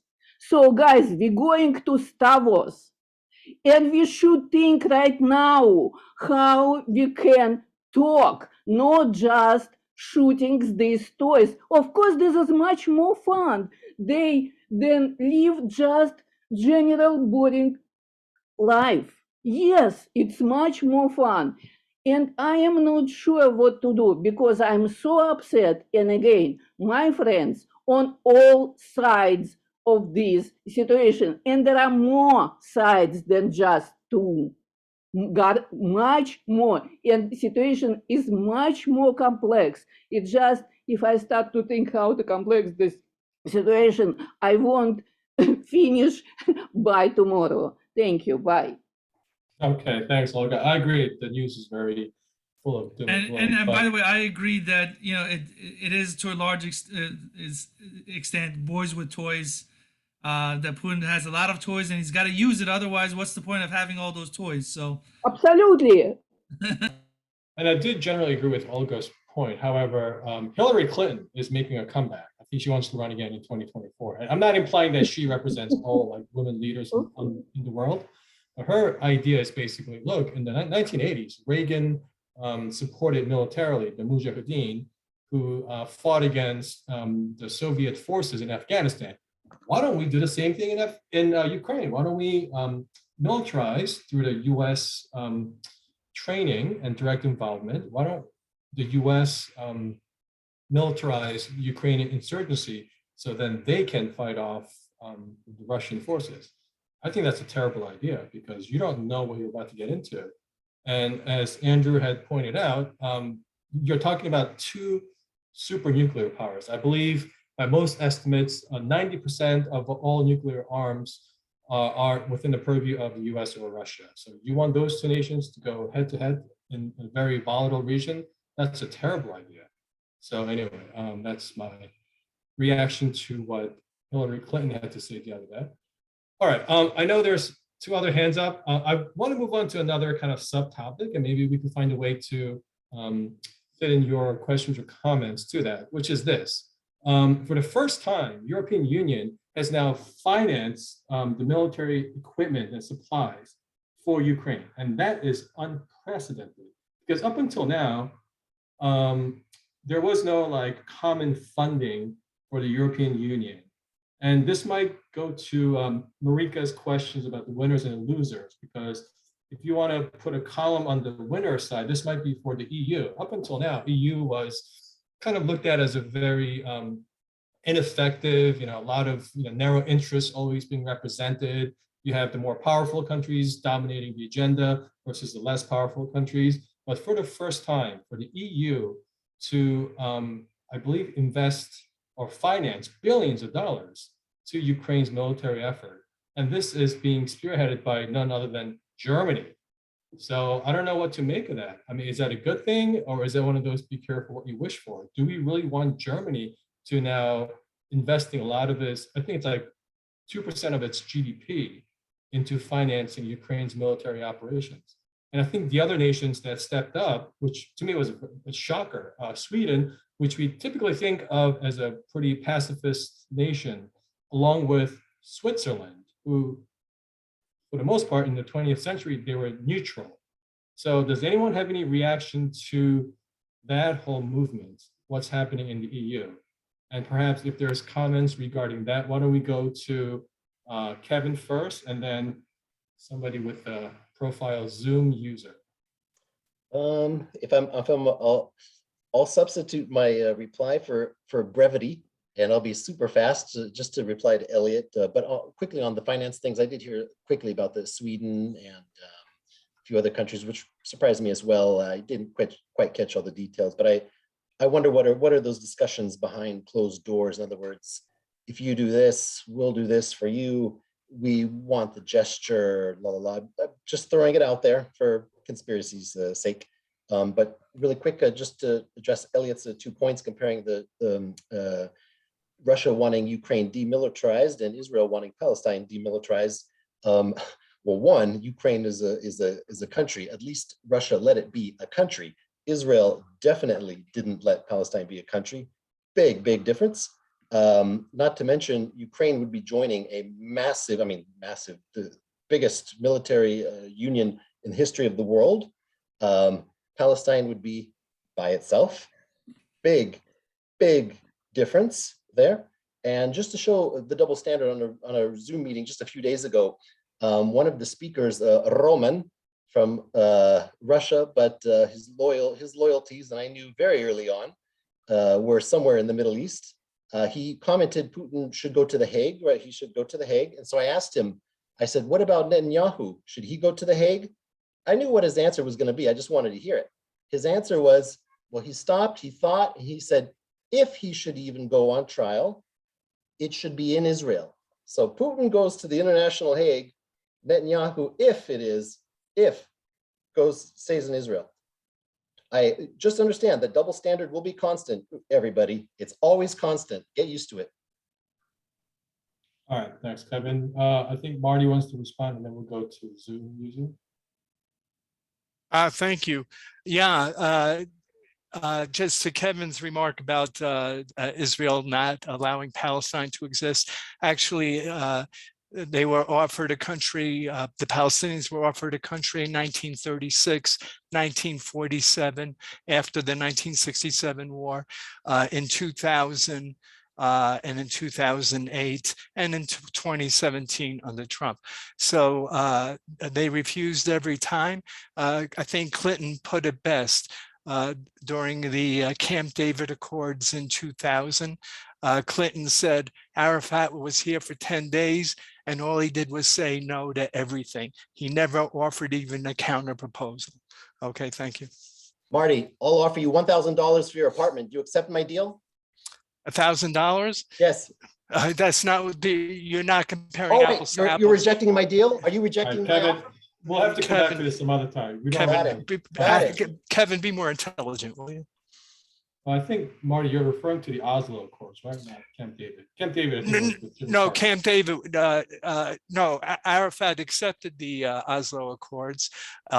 He rejected the Camp David offer from Barak, which included a part of Jerusalem as their capital, the 97% of the West Bank, and a road linking the West Bank to Gaza, which they would have full control over.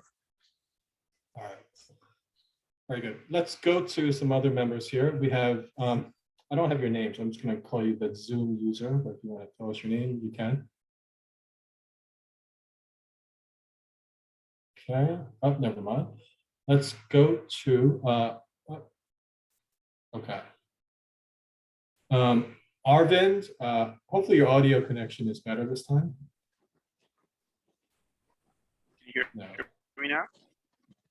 Barely, but go ahead. Can you hear me? I think it's breaking up, but let's give it a try. Can you again. hear me now? Yeah, just wanted to say that Sweden is getting involved because they're kind of neighbor to Russia, and in the Baltic Sea, there's already, I mean, the Nord Stream pipeline goes through the Baltic Sea, and maybe that's why they're getting involved now, because they see an arrogant or an aggressive Russia as definitely a threat to them, to Finland and Norway, and there's going to be drilling in the Baltic Sea and the North Sea. There's oil reserves over there. Also, this Arctic, the war for the Arctic region is heating up with all these countries. So Russia is aggressively occupying parts of the Arctic. So those are some of the geopolitical moves that's happening. That's being triggered. This war has triggered Sweden to respond, but these are the back end moves that's happening that's forcing Sweden to militarize. Okay, thanks, Arvin. Andrew has his hand up. Go ahead, Andrew. Hey, yeah, I just wanted to say in terms of the situation with NATO, if the objective was to disapprove of it or oh my God, can't think of the word.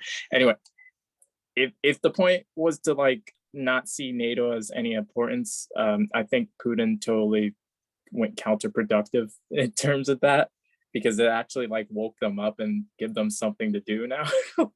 Because even I at one point was like, what was the point of NATO, in terms of when I was like talking to a friend about it, in terms of him being in Europe, because it seems like the main point of NATO was to stop expansion of like the Soviet, I guess to deal with qualms or expansions with the Soviet Union, but the Soviet Union is like no more. Like Russia is a completely capitalist country now.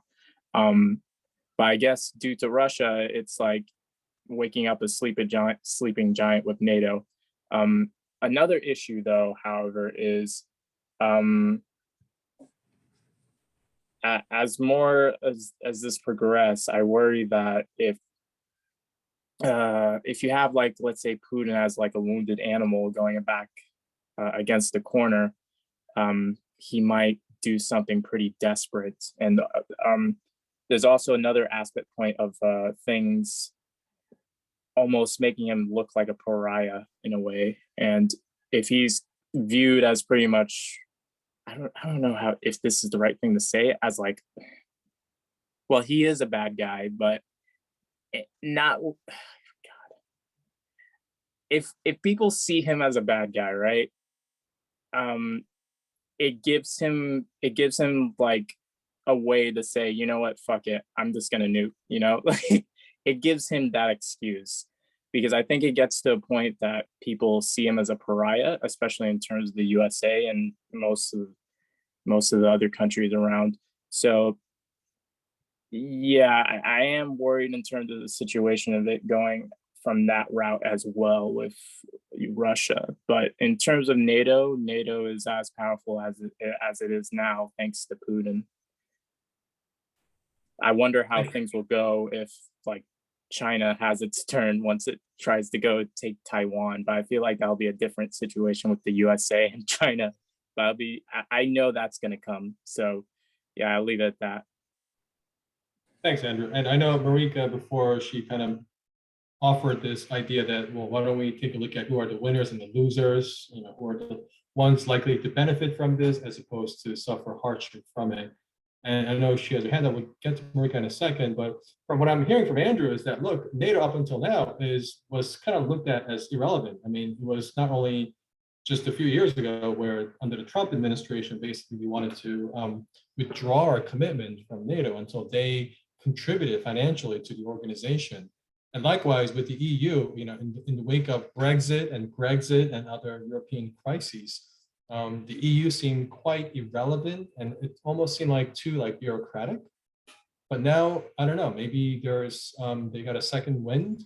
Although I guess we have to be careful, because do you want a militarized EU? Meaning, do you want the EU to have its own military forces? I'm not sure if that's a good idea. But anyway, yeah, let's go to Marika next. I will try to be very, very quick. I think that the big winners here are the military complex and the weapons industry, because they will always win. They always make money with war, and it's wonderful. Everybody gets distracted and everybody gets pushing to one side or the other. The other thing is that these economic sanctions, I think, really will repercute, I mean, will be bad for Russia, but also for Europe. Europe is going to feel it. I mean, it's not like the United States, 50 years of economic sanctions against Cuba, for example, doesn't affect because Cuba is a very little country, or Iran, or any other country that doesn't have so much importance for Europe. So I think for Europe will be very, very detrimental. I mean, they said today, I think was a news that there is a company, a car company in Germany that has to close because they don't have parts, they come from Russia. So Europe is going to feel it, and the best thing for the EU is going to say, okay, we're going to develop arms and we're going to go to war, and everybody's busy with that.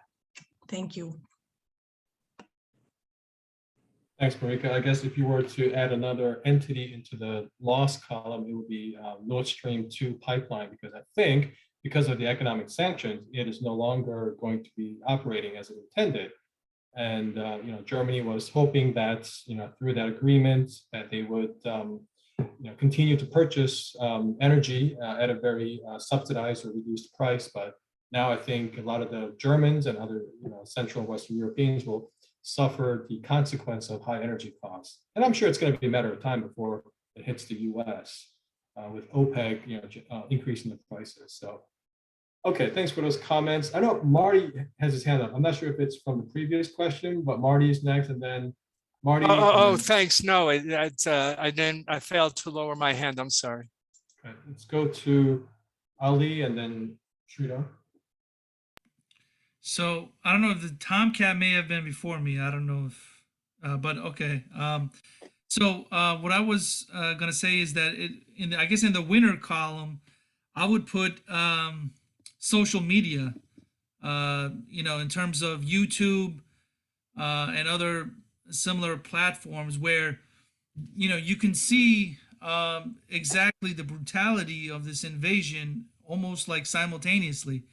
And I think that and also Facebook and other social media apps have allowed people to, just like in the Arab Spring, to congregate together for a common cause using these platforms. So all across Europe, there's been all these protests against the invasion, and it's just in your face so much more so than it was, like, let's say, for example, when the US invaded Iraq in 2003, there was a lot of protests back then in Europe as well, including especially in London. But I think this war is even more wide, it's creating more of a backlash to Russia than that other war did to the US, in part because everybody now has smartphones, and you could, just see on your smartphone the war, basically simultaneously as it's happening. So, and form your opinions accordingly. So I think on the winner column, I would put, all the social media applications, Instagram, YouTube, and Facebook and others. So, and I think that's why we have such a strong reaction from even neutral countries like Sweden and Switzerland, is because the world is so much more interconnected now than it was when the US invaded Iraq in 2003. And I think that explains that, we're just trying to move even more so towards a civilized standard that everybody is supposed to live by, compared to 2003. So I think that's the winner column. And I guess before we get to Sridhar, for every winner column, there's also some social consequences as a result. And Russia is notorious for producing massive propaganda and fake news postings on social media. So I'm not sure what exactly these social media outlets are doing to curb that. I'm not sure if they're engaging in these kind of cancel culture or censorship type of activities, but that's certainly one possible drawback, because if they can do that now, then are they going to continue to control the messaging in the future? I guess we'll have to see about that. All right, let's go to Sridhar next. Yeah, so I actually feel the winner is is China from this, because they're because of the nuclear level of sanctions imposed by the West. China pretty much has access to all the Russian raw materials and resources pretty much for free. Like they have complete control over that, and they're going to use that. And basically, the West kind of, I would say, has long-term shot itself in the foot, right? Like by taking over the central bank reserves, that has told China, like, okay, next time you're going to plan a move on Taiwan, make sure that you've got rid of all your dollar reserves. You have nothing there. So dump all the $2 trillion you have in assets and pretty much create a new parallel SWIFT system. They've already started doing that, a parallel banking system, so that they can't be sanctioned. And when you trade with like Latin America or Africa, have it one denominated, not euro denominated or dollar denominated. So long-term loser is going to be the US dollar, because once you use that, like you have incentivized creation of other non-dollar based systems to avoid sanctions, and that is going to be the long-term consequence of this. Okay, thanks, Sridhar. And that comment is a nice segue into the next part, which is the lack of response from the government of China is interesting. So just for instance, the invasion took place just 4 days after the Winter Olympics came to a close. I'm sure that's not a coincidence. In fact, there was a very high profile meeting between the two leaders right before the start of the Olympics. And I'm sure the discussions were basically, if you're gonna do what you're gonna do militarily, that's fine with us, but just make sure you don't ruin our Olympic party. So I think the timing is highly suspicious. In addition to that, last week, there was a UN resolution where they voted to condemn Russia's action, and it got like almost near unanimous condemnation, except for, and these are the countries: China, India, United Arab Emirates abstained from it. Now you have to ask yourselves, why would they abstain from this kind of vote? I think each country has their strategic reasons for doing so, but to piggyback on Sridhar's comment, if you were to put a nation into like a winner column, I think the government of China is watching this right now. And basically they're saying, oh, this is just a dry run for when the PRC is going to annex Taiwan. Because again, Taiwan, there's one China policy that's upheld by most nations, including the UN. So if China wants to do that, now they know what to do exactly. Go in there under the pretext of, well, we have historical grievances. We are one culture, we're one nation, and all we're doing is just kind of bringing everything into the umbrella, just like what they did with Hong Kong. So does anyone have any reaction to how this could be now mimicked in the future when China is eager to annex or invade Taiwan? Because at the end of the day, if no one interferes or no one intervenes militarily in Ukraine, who's going to intervene in Taiwan? That's really the question. So I would love to hear what you guys think. So let's go in the reverse order. Why don't we go with Ali, Andrew, and then Sridhar? I think it's unlikely for, not to say it's impossible, but I think it's less likely that China would invade Taiwan, just like Putin has invaded Ukraine. And the reason is because China has invested too much of its future in this global economy that has benefited them so much, and they don't want to turn out like, it would be a lot harder for them to do what Putin has done, because they have invested so much in the system, in this global financial system compared to Putin. So I think they have a lot more to lose if they do something similar with Taiwan that Putin did with Ukraine. So I think for that reason, more than any other reason, they will probably not do it. I mean, not to say it's impossible, and the backlash wouldn't be, bad, not just for China, but also for the rest of the world that depends on China for a large part of its prosperity. But, it's going to hurt them. It's definitely going to hurt them if they do anything like what Russia did. I mean, look, it's only been a week since the invasion of Russia. The invasion of Ukraine by Russia. And the Russian economy in 1 week has tanked completely. And I just don't know how much longer Russia can take this. I mean, it's just been 1 week and their economy has been completely destroyed, more or less. I don't think China wants a taste of that. So I think for that reason, China's, is more interested in business and finance and things like that has really benefited the party, the Communist Party in China, to keep its power on hold in that country.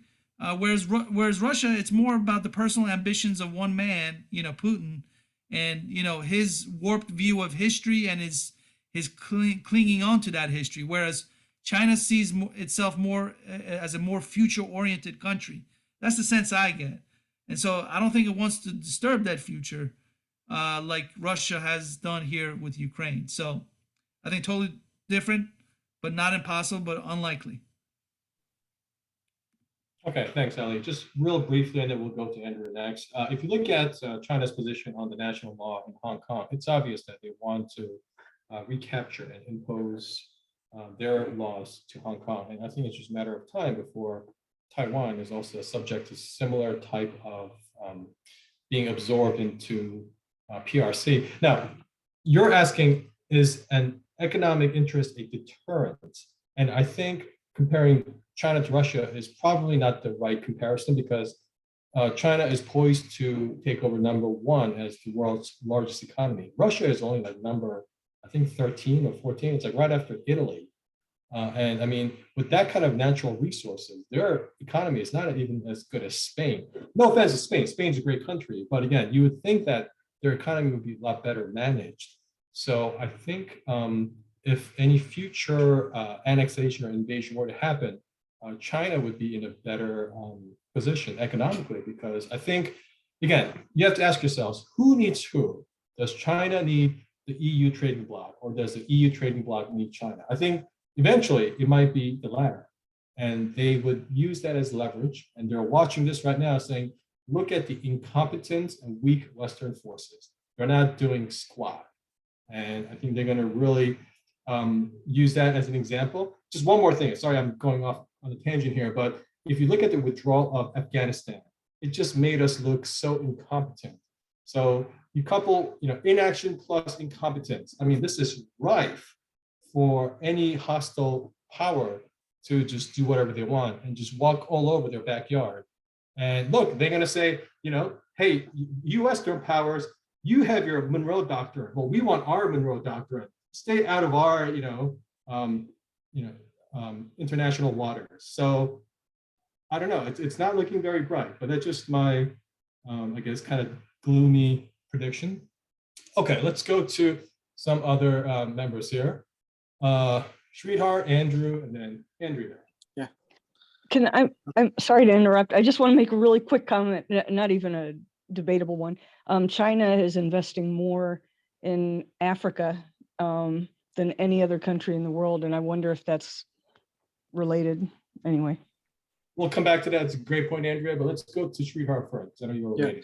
Yeah. So I just wanted to add one more loser in this, which is actually India, because it's going to get squeezed now by both Russia and the West, because it's dependent heavily on Russian hardware, and it is dependent on the Quad to protect against China. So I expect India to be squeezed really badly in the future. In terms of China, I disagree with Ali, because actually, in a way, Xi is much worse than Putin as a megalomaniac leader.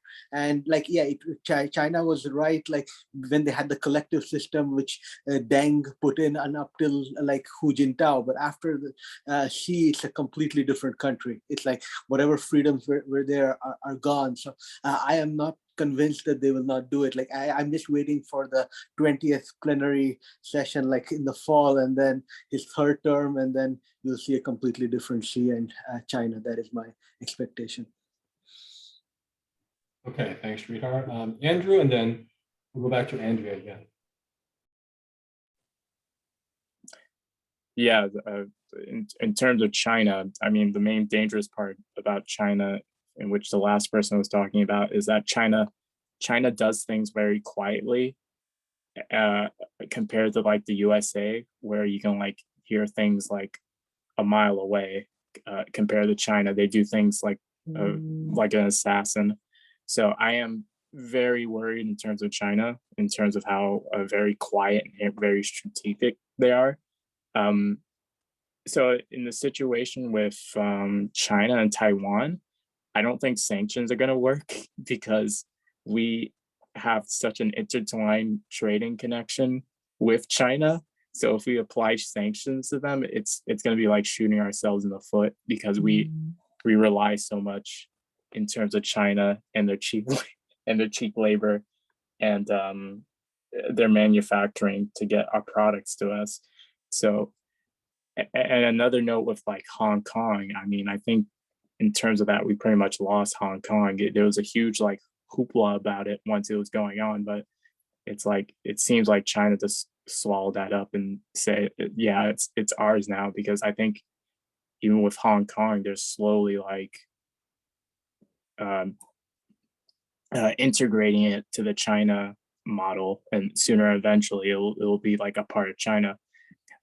In terms of Ukraine, there is some economic advantage of getting Ukraine. There's a lot of useful land that's good for agriculture, and Ukraine also provides some oil as well. So I don't think Ukraine is totally like a waste of economic exploitation for Russia not to follow with. But yeah, that's all I want to say for now. Okay, thanks, Andrew. And we will go back to Andrea. I know you started to talk about China's investments in Africa, and I guess that kind of aligns with the Belt and Road Initiative. Anything else you want to add to how that contributes to what we're talking about now? No, that was just an observation, basically that, well, yeah, let me leave it at that. But yeah, I was wondering whether that had any type of, as the previous person was saying, they really have long tentacles that they stretch out, but they don't, nobody knows it's done underwater and it's not as obvious. So, that's what my thought is.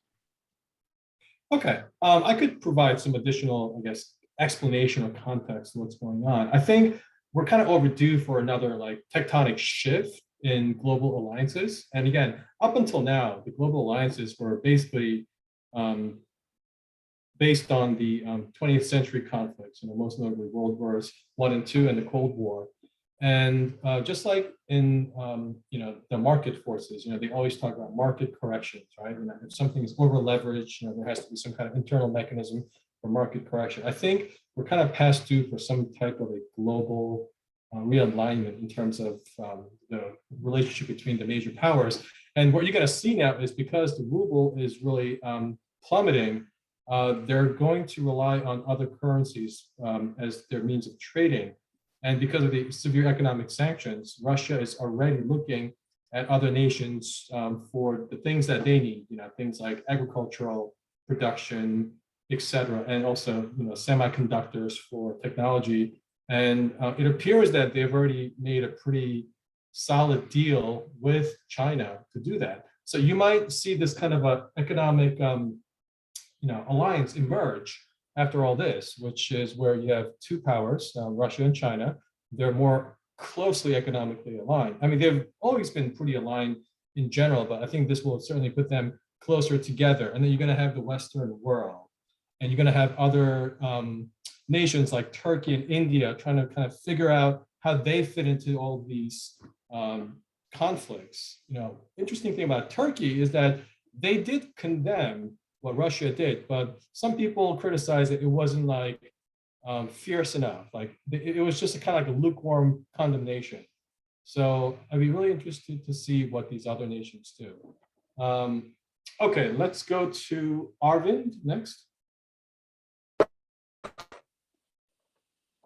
I have a slightly different take on this than Srihari, because I disagree that China is the winner in this conflict, because while they may be able to get cheap Russian gas now, that may not last, because at some point, maybe a week or two in the future, there will be enough. Remember, there is increasing outrage by the day. Looking at all the videos of the invasion, the attention of the Western powers is going to turn to China if Russia is still able to export gas to China.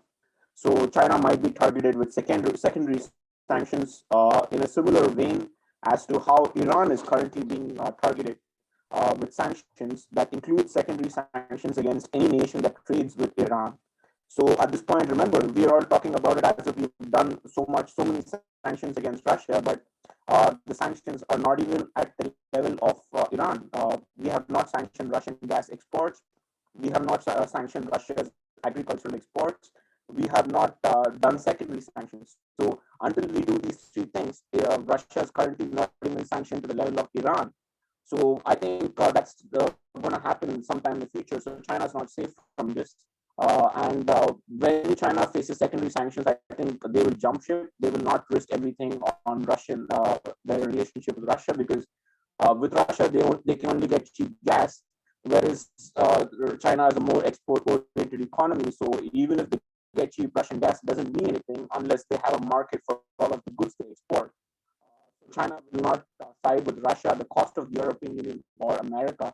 And finally, I think China will also not do a similar invasion of Taiwan, because remember, China may be the world's largest economy at some time in the future, but the structure of the economy is really very important to look at. So Russia's economy is they're a they're a petro state, so they're a very rich. Arvind, time out. Sorry, I hate to interrupt. Sorry, Arvind, we have a very bad connection, and I really want to hear what you have to say because you have some interesting ideas, but we just have a very bad connection. It might be a microphone on your phone, so maybe you could connect using your computer or laptop if you have access to it. So we'll come back to Arvind. And sorry to cut you off because I don't like to do that, but we just have a very inaudible connection. So we'll come back to Arvind. You make some really good points. But I want to go into the next segment, which is this. How will all this end? Because I mean, we're in week 2 right now, and there's all kinds of forecasts about how this will end. Do you think this will end sometime soon, or are we looking at another like Afghanistan type of situation? Or perhaps, do you think we might be threatened with nuclear strikes? I mean, that's certainly within a realm of possibilities. So does anyone have any guesses as to what's going to happen next? No one? Let's see, Marika has her hand up. Yeah, let's go with her first. Well, I think it's going to get more bloody. I think Russia is going to step up and being more bloody because I think the Ukrainians are going to try to defend themselves. And I think it's a very losing proposition, but I think that's what's going to happen. And maybe, I don't think we're going to go to nuclear war, because if we go to nuclear war, and bye-bye to everybody. So I hope we don't. Okay, thanks. Let's go to Elliot. Yes, I predict that the pressure from the Russian street and demonstrations will become too big, that eventually the security forces in Russia will topple Putin and just exit Ukraine. Very sudden and very complete. And it can happen within like 2 weeks. The moment demonstrations start getting big on the street in Moscow. Thank you. Well, it seems like Elliot has high degree of confidence in the democratic system to work in Russia. But from what I've read, I think thousands of protesters, peaceful protesters, have been incarcerated in Russia. So I'm just not confident that, you know, political pressures domestically will be enough to tell the leadership, you know, stop it. Another way to look at this, again, I hope this is not correct, but it seems like they're really targeting Zelensky, like he is, you know, target number one. And I remember the first week of this invasion where he gave this very compelling video conference, I guess a mini speech, basically telling the leaders of the EU, this might be the last time you see me alive. So I think he's already, you know, come to a realization that his days might be numbered. And I don't know what the world's reaction is going to be if there's a political assassination during a wartime. So what do you think about that notion? Anyone? Valerie? No? Well, I think that there have been protests for a long time, and Putin has a very, very very, very strong hand in the political situation in Russia. So hopefully he will be toppled, but I find it hard to see. Okay, and look, it looks like Arvind is back. Okay, let's try Arvind again. We're talking about how this will end, but if you want to go back to your previous point, that's fine too. Can you hear me now? Much better. Okay, so very quickly, I just want to say that first of all, China is not safe in using Russian gas because I think secondary sanctions could easily follow, and then China will not bet. In fact, there's already reports that China is shying away from buying a lot of the Russian gas because along with the risk of, you know, the international image of China and all of those things, the risk of buying Russian gas is just too much. And remember, China buys in bulk and it needs guaranteed supplies, and there is no way that Russia, being in a war, can guarantee its supplies at the volumes. And, you know, so China's needs are not being met even at this depressed gas prices. So China it's not like a win-win situation for China at all. And China is just kind of reluctantly supporting Russia because they have this friendly kind of relationship at the very top. And the second thing I wanted to say was, I don't think China will take away, Srihari was mentioning that this is a playbook that China can follow when it takes over Taiwan. I disagree completely, because even you made the point, Thomas, that China may be the world's #1 economy in some time. So they may be more shielded than Russia, which is the 17th largest economy or whatever. But I disagree, because remember, you also have to look at not just the size of the economy, but the structure of the economy. China is not, I mean, Russia is a petrostate. It's an gas exporting petrostate, and it's an agricultural exporter with very less population, with no middle class, which is run as an oligarchy. So Putin's power is not on the basis of support from the middle class or the poor, but support from the business owners who are all billionaires.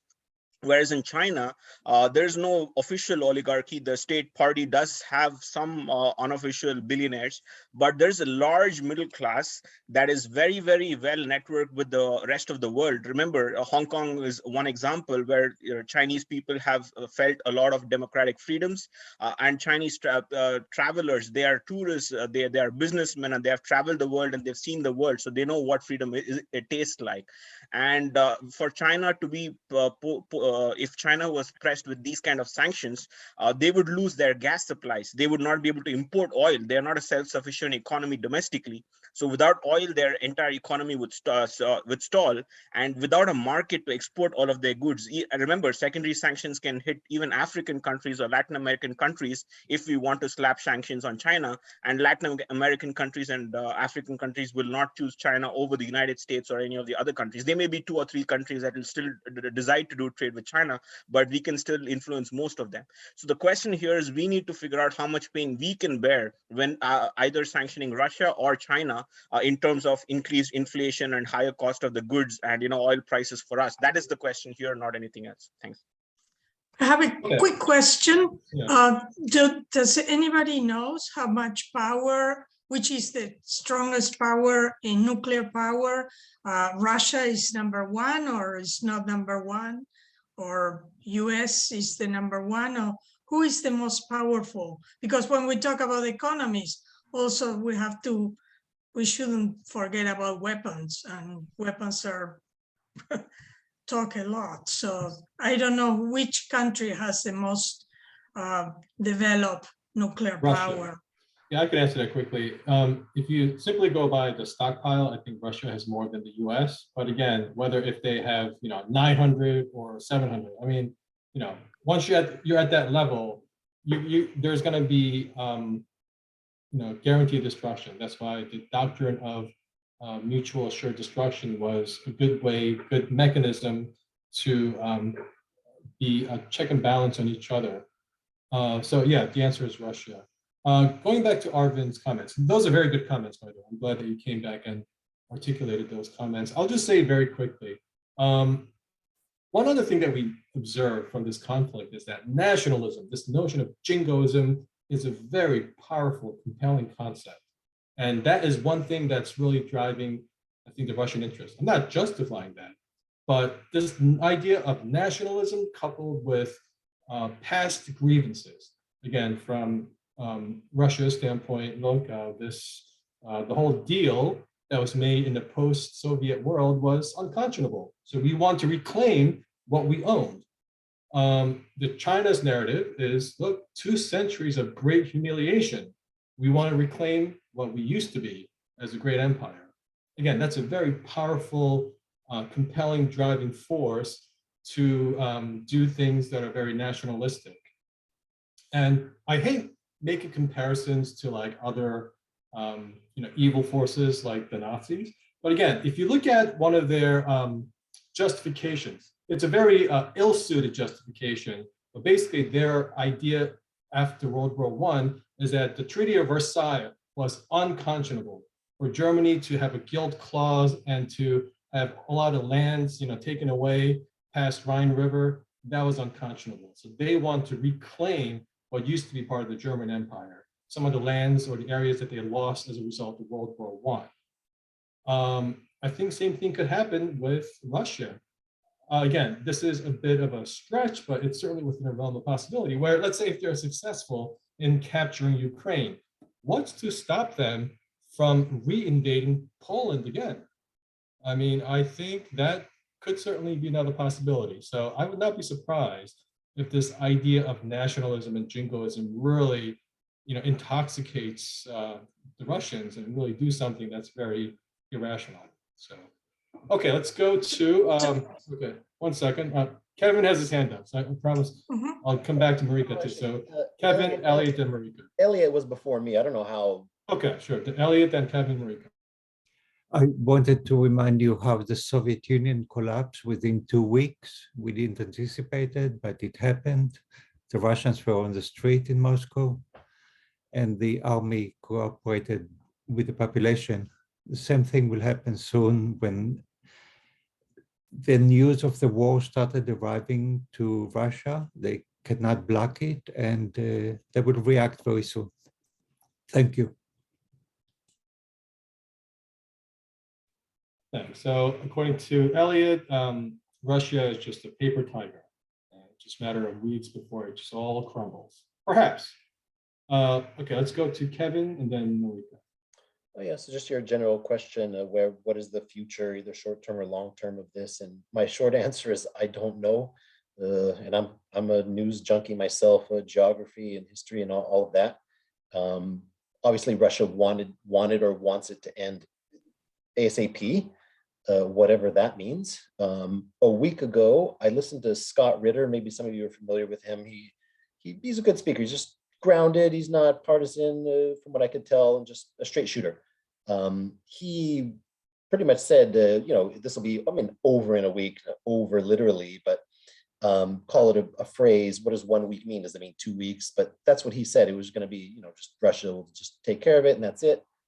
Doesn't quite seem to be happening at that speed, but okay, that's going to happen. And like I said, I think the bigger thing to look at is that Putin or Russia, they can't lose. They can't afford to lose. Losing would be even possibly more costly than, well, it would be, than winning. They'd have to pay reparations, Ukraine for sure would go to NATO, et cetera, et cetera. losing a face and so on, because we all know the winners get to write the history. And I wouldn't underestimate the Russian willpower. And they have a lot of natural resources and whatnot. It's not a small country, 145 million people or so. I think they've arranged some things ahead of time with China, trade-wise and whatnot. They didn't do this blindly. Could it all fall apart? Absolutely.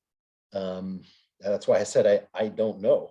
And I think a lot of us are going to suffer as well. Take a look at the stock market. I know a lot of people not happy, Americans, I mean, not happy. You could create an effect. I'm not an economist, but this could be the start of the new currency thing, call it in Asia, whatever digital currency, whatever they're going to use. Someone else said China won't be taking Taiwan because they've saw what happened to the Russian ruble. They won't do it until they're using some other currency. So yeah, just some thoughts. I wouldn't underestimate Russia. Yeah. Yeah, thanks for those comments, Kevin. Yeah, I agree. I think they're probably at least 2 steps ahead, and Russians have really, during the KGB years, have mastered the art of psychological operations, psychops. So I'm sure there's something else up their sleeve that they're planning. So I don't think they would go away quietly, even if they're losing. So sometimes you have to really expect the worst and see what happens and hope for the best. Okay, Marika had her hand up. Go ahead. Well, a little bit about the power that the Soviet Union has over the internet, and how if we said that they interfere in the election in the United States, how much power they have to control and suppress information and misinformation in Europe and all over the place. I mean, it's something that is very important, or is not important, or is possible, or can they boycott a lot of things too, or not? So if the question is, does Russia also have some leverage as an economic partner? I think not partner, not but because, as really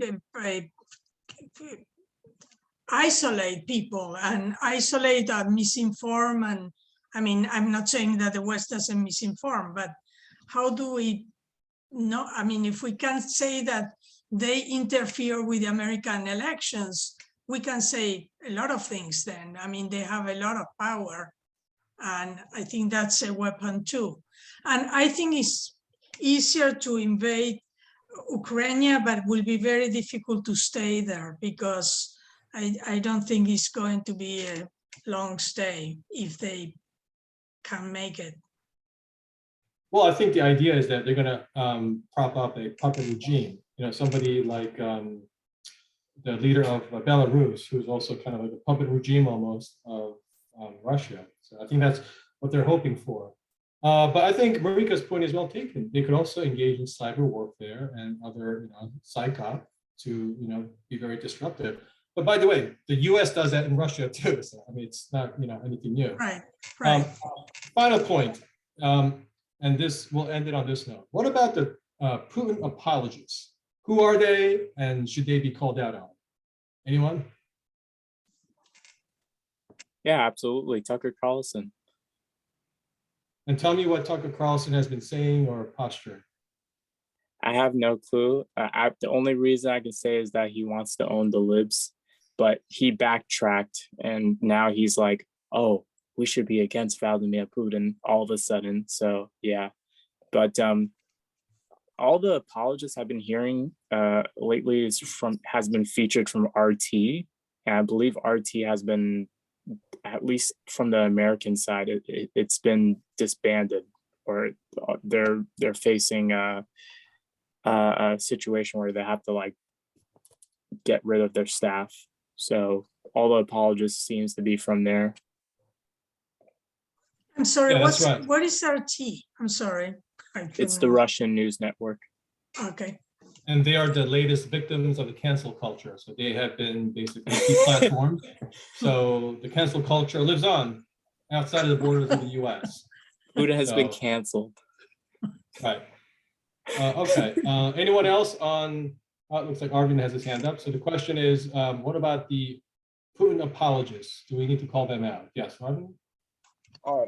You can't talk about Putin apologists without talking about Trump. He actually praised Putin. So we have to talk about that and how that's at odds with most of the Republican Party. And also we have to remember that there is a small right-wing movement that is praising Putin for showing strength and for standing up for his sphere of influence. They are bashing NATO and saying that NATO is expanded, so he's within his rights to invade Ukraine as a message or to send a message. But I think that's abstracting the lives of millions of people into an equation, and I think that's just a horrible way to do it. Thanks. Okay, thanks, Arvind. And let's go to Andrea. Yeah, I was going to mention the same thing. Trump had so much, he was kind of like the middleman between Putin and the Saudi Arabian prince. North Korea, I don't know where they play into this, but they're allies of Russia also. But when it comes to NATO versus, the non-NATO countries. But yeah, I think a lot of it has been ongoing through Trump, through the former president. Okay, thanks. Another phenomena that I've noticed is that, yes, there are certain segments of the right, like the Steve Bannons and Nigel Farage from the Conservative Party in the UK. They're like, cheerleaders for Putin. But also I see some from the left too. Like, for example, there's the publication, The Nation, which is a very progressive publication, and the editor-in-chief, Katrina Vanden Heuvel, is a big apologist for Putin. Basically, her article that's like, front page of The Nation is, we need to work with Putin, not be against him. And she goes through at length explaining why the expansion of NATO was a drumbeat to where we are right now. So I see this kind of weird, like a U, type of phenomena where those on the left and those on the right, although they don't represent the mainstream left or the right, but they are apologists for Putin. Another interesting apologist for Putin is the former Chancellor of Germany, Gerhard Schroeder. I mean, this is just shocking. And he, I believe after he left his post as Chancellor of Germany, he became a lobbyist. And he is one of the biggest cheerleaders for the Putin regime. So I guess he should be called out too. In fact, I think he was instrumental in getting the Nord Stream 2 projects into an agreement until the recent economic sanctions. And speaking of politicians, I want to go back to the 2012 presidential elections. And we'll end it on this note, because I remember there was a debate moment where President Obama was seeking re-election and Mitt Romney was challenging him. And Mitt Romney made all kinds of gaffes during that election cycle. But one thing that he said was, he said, quote, "Russia is the biggest geopolitical foe for the US." And I remember all the mainstream media people were just laughing at him and just kind of being dismissive, saying that the 1980s want their foreign policy back. Well, maybe this is a vindication for somebody like Mitt Romney. Mitt Romney, whether if you agree with him or oppose him, he's a pretty serious thinker. And I think people like him had some intelligence to know, some like data and other proprietary intelligence to know that something like this would have happened. So perhaps this is a vindication for the likes of Mitt Romney and others who kind of saw this coming. So I will leave it at that. I'm sorry, Marty, we're out of time because I have another commitment at 11 o'clock. So let's leave it there. We will have other future discussions. I'm sure this will be an ongoing matter, unfortunately. So tonight is just kind of a snapshot of where we are in this conflict and how we got here. And depending on where this conflict goes, we will have other discussions like this. So thanks once again for everybody for participating, and I'll see you guys next time. Thanks, Thank you, Thomas. Thank you, everybody. Thanks. See ya.